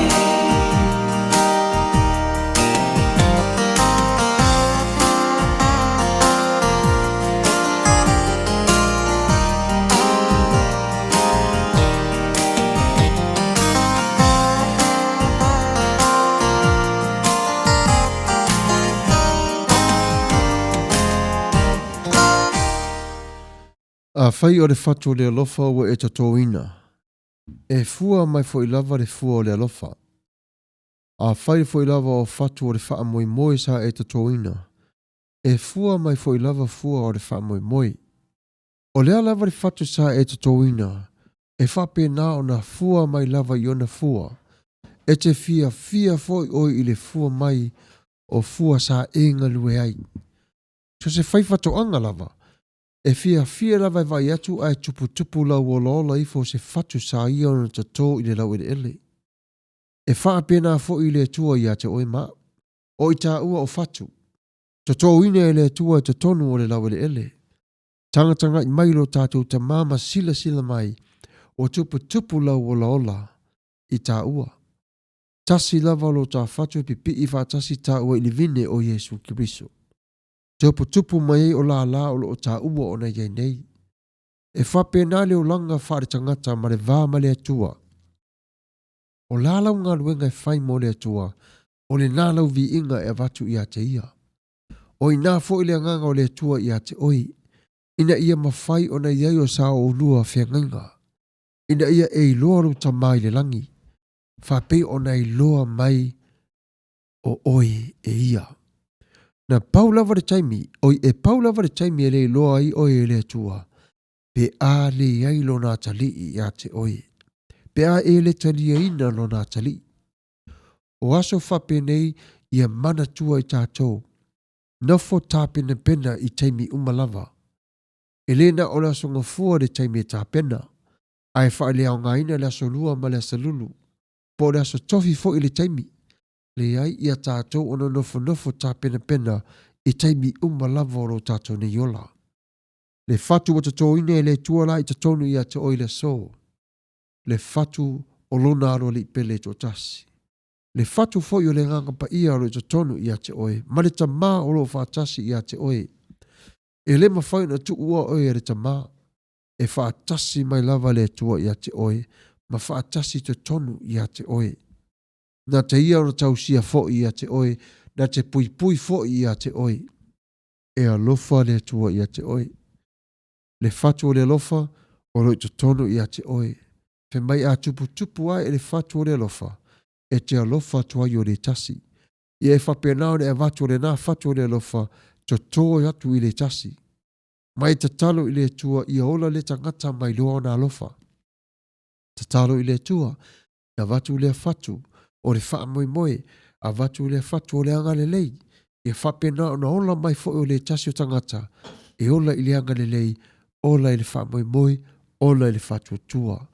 Ia whapenao na tātou nofo nofo, ma whiawa avatai. Whapenao fo na tātou ma sani le lei i le atua, ma sani o le tasi tangata, i le tasi o tangata. O taimi mana o le fili i a tātou, whaapongi sa inga o tātou i le mana malamba. Ina ia maua i tātou le pongi sa tātou te whiitanga iai i le tasi i le tasi. Whai i tātou ma fili o le tasi i le tasi. O le upo le tua ia te tātou le nei tū la fiafi. Whai mai, o lona alofa e tū mau pēr lava ia te oe ilea. Ua ia o na whaamanino ma tau tō e whapea, na te le tū ua oe. E ma futa pēr lava ia te oe. O le atua o le whai whatoanga, o i tātou o whatu. O tupu tupu ai whatu sa ia o na palpala ai o na lima mona au, i le lau i ele. Ola, ola fia fia mo le li. Vivi fia fia ma le whangai tia i le li. Tātou wifo ma te talo i le tua i aso umalawa. Tātou vivi i atu ilo na vi inga i le au noa. Ia ma futa atu pea i le tua i le vi inga o le te talo. Aua tātou manatu wha vai vai. E anu le lano langi mo na ia lava winga. Ai tō mau pea lava i tātou. I le winga fau ma le ola fau. O whaia Yesu ki riso mo oe maa. E moni e tū maulava le tua i lona alofa molonanga le lei.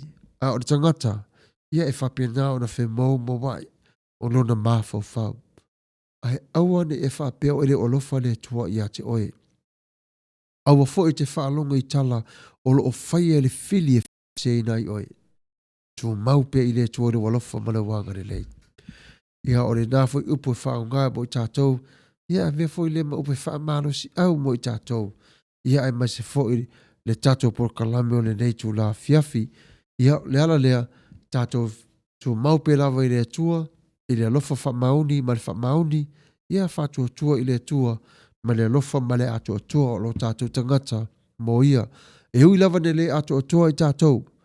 Le isa whaina e sila fia lava i le tua. Na te wha ato ina lo tangata e a fua mai lo na anga le lei. Le anga le lei o le tua na mua mua mo i tātou. Ia le anga le lei o le tua i lema whai fo i taso i tātou. O na whamatala ila pe ao tele iaiso tātou mawhau fau. Aore nei teimi. Ia se sa auni atu se pese le tase vavai foi o le tātou porkalame. Ia na whapena fo i leo na tātou whaawawina atu se nei lua se furu minuto o lo toi o le tātou teimi. Ia na whapena fo i leo na tātou te ama tau mawai i le alofa maneanga le lei. Ia tua sivi to le fōta le timu wha malo lava i rau sunga mo le tiute matango fie. Ia wha manu i atu le tua mo oe ia wha fitai tele lava.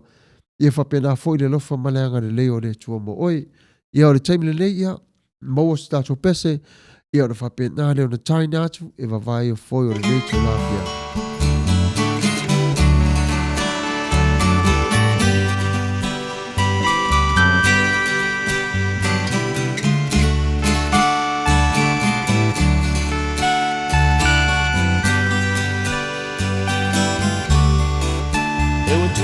Matangi li uoga o wha lave lave ua sao pe lava o le aso malo na ngangana pe o le lou malo na fuata se ai o ita e lea le po mai o nei mau wa tutupu mai ai ui I lea o te ono sa I se ia pele tai ole a matanga ole nei mafutanga na ui ala malama e masani le kerisiano Iana tu e fa alea mama na saule tali se iai se aso ai tato no foma tau vai tatalo e pulele atua I le taimi olono pina ngalo awe ole lofa o sili lea nai lole aroma le tele mea o lo o soi fua le fa amasino io tato tangata lilo o ia lea na te tofia o e tolua ina ia fa atasia Lona fina ngalo ia o malu e male fia fia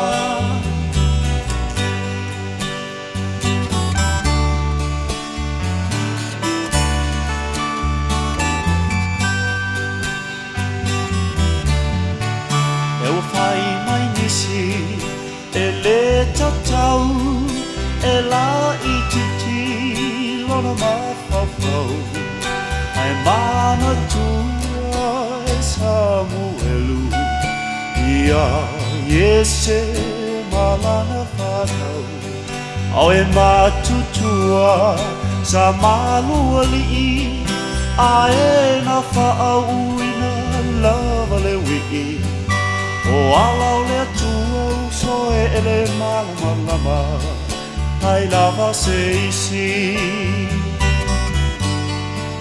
Toe mana tuai Po ia kopo Na fili fili o ia I lona loto I le teine la ititi O rasela O le na whaatau Mai o sepa Na whaatau atuai I ai kopito O le manui A le na salilo O alau le atua e whaale nganga e le whaale tino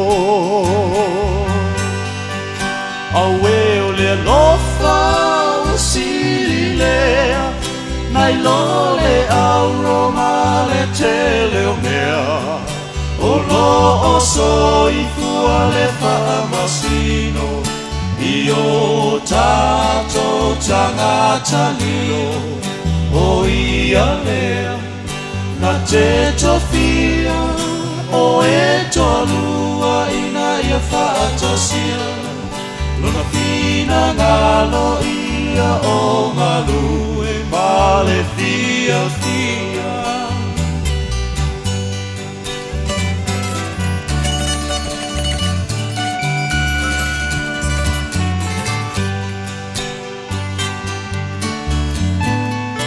Wale tio ai le ata oto I le fafine tau tala so o Ele ai sona ese senga Ma le tutulu o se fale o Se uso e uana o Se tamai titi Ata ele e tau pisi pisi Wa aya nganga nai ua matu Le I maalili I tai wa afu I le ino sia Pe sela au e tu mai ai o ia O se suinga foi la uva ai Toto no le e ka le sia Ai ui I lea o te whaamalosi awa o fuana o le alofa moni tau ulima o e mao mai le langi le tofi awe o le alofa o sili lea nai lo le auroma le tele veo o lo o soi fua le whaamasino i o tato tangata lio o ia leo na te tofia o e tolua ina ia whaatasia Nono fina ngalo ia o ngalu e male fia fia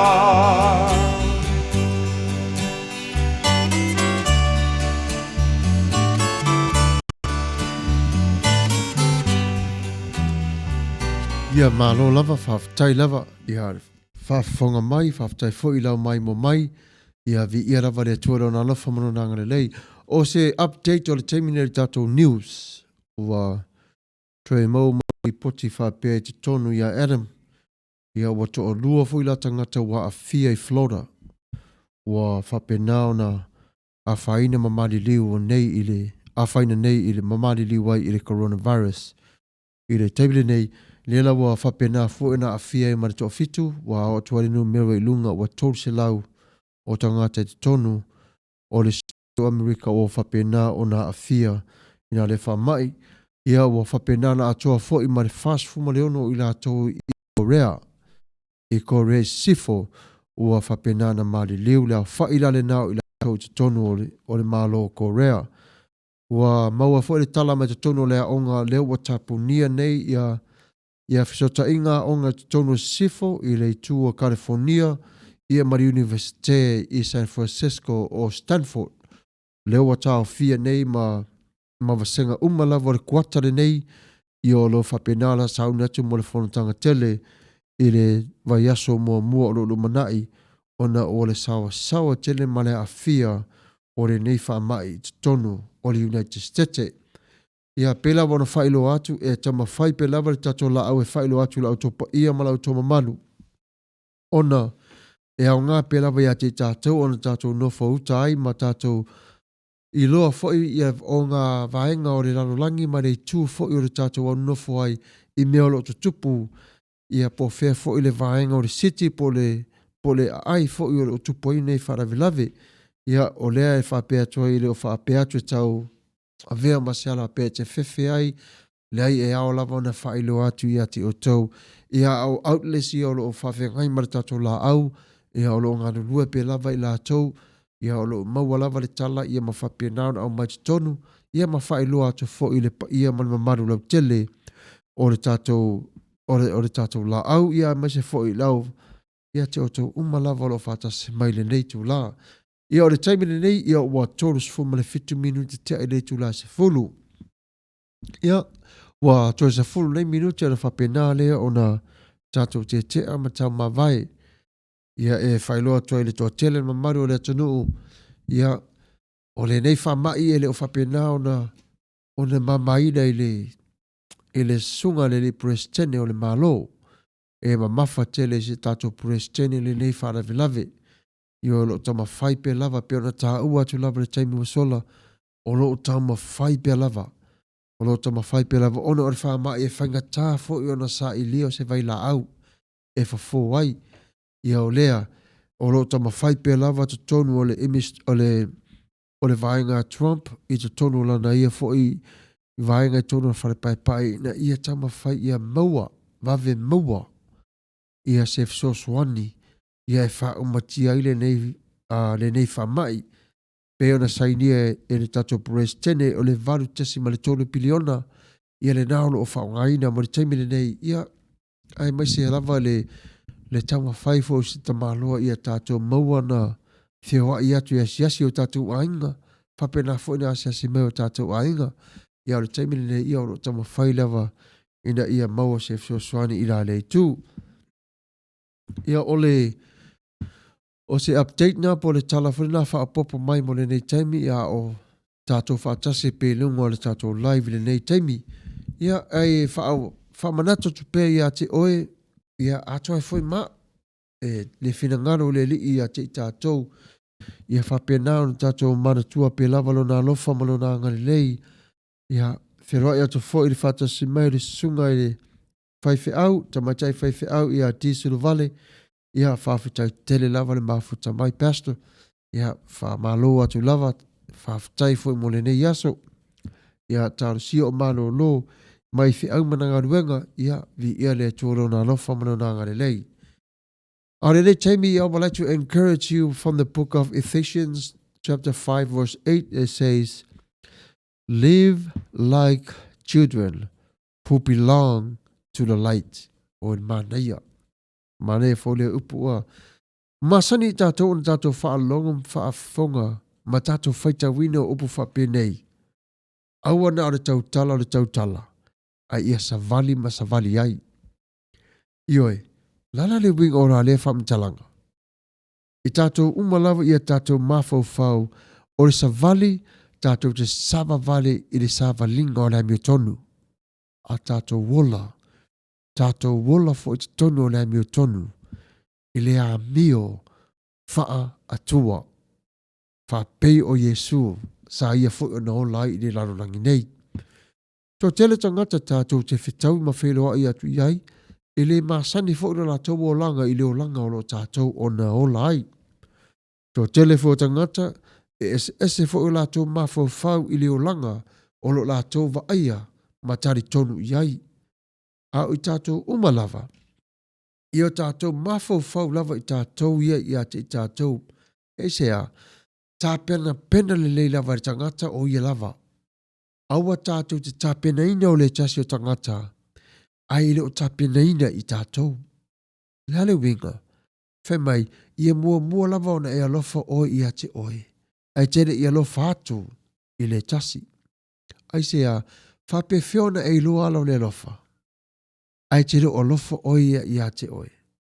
O le alofa mai e te wha mahuni ai i lau mafutanga ma le tasi. Whemai o le alofa e te tupu a ea e ai o lo wala.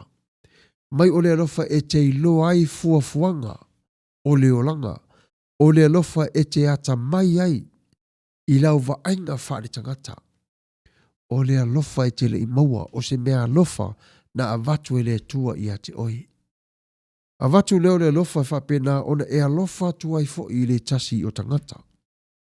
E whapena ona tātou fia, whapena fo i ona tātou sava vali, whapena fo i tātou oli atuai i le tua i le viinga.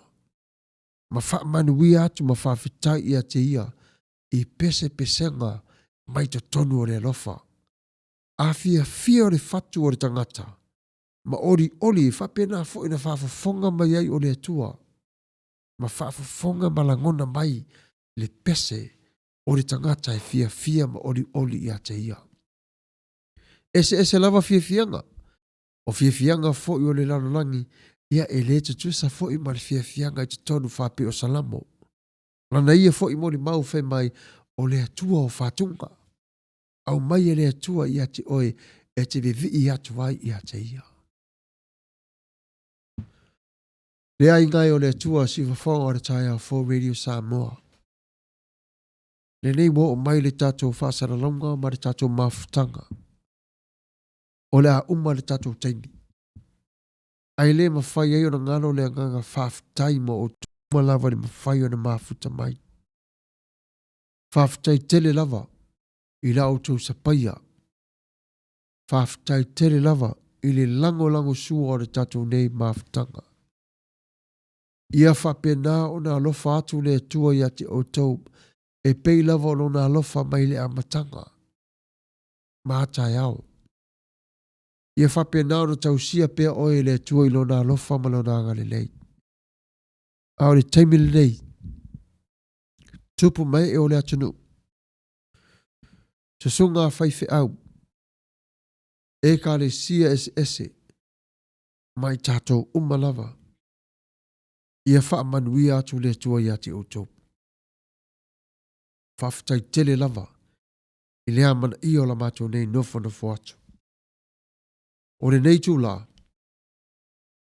o le a lafo taula o lo tatou vaa. O le ano noa i le tatou fautasi se i au lia foi se mala moiluma. Ia na toe tala tala foi le o le ano noa. Ia e whapena foi na toe yalo lo tatou vaa. E moni lava so ware sami, e mama a le ala, ia pe mangi foi le tatou savalinga. Ai lea i o lo whaatasi mai lava le tua. Sa mo i fafo, ma sa mo i tatonu nei, po fea foi lava le tonu o le elalam papa au iai. Whawhitai lava. Tata wifo matalo. Lea tuolo mātou ta mapa ia le fatu wa e totoi le nei tū la fiafi. Ia tupu lea maola ola. Ia e alofa ma whaavaina le li ie. I le vai o lo wanga alofa ma le wanga le lei. Le nei fo i aso i se ma wha le tonu le li ie ia te i mātou lau whanau. Ia whata whea atu le loto o le sami. E te le toe a apa tu iai le tua, a wā le se kone o lo o mua mo i mātou. E te le mana tu ai o me se se na mātou o na whai. Ai mātou te whawhetai i lau fia o ma whai e mātou. O na ngangana i lau upu, ma tau te tala i lau a fionga pa ia, ma whawhelo i atu i le to tele o mafuta mai. Le li ia lo mātou tama ia manu ia lo lātou whaafonga. Anu watu pia lau mana male upu, ia vi ia oi lo mātou tama. O le nei tu la lo mātou tama pa ia, o lo whangia i mātou iala, moenga, o fale mai, po o fea lava le li ie. Mātou te vala au i lawa fia i lo mana moi ulu moi vā moi lango ia te i mātou. I le suafa pele o Yesu Kiriso. Mātou te ole ma whātua whātuai. Amen.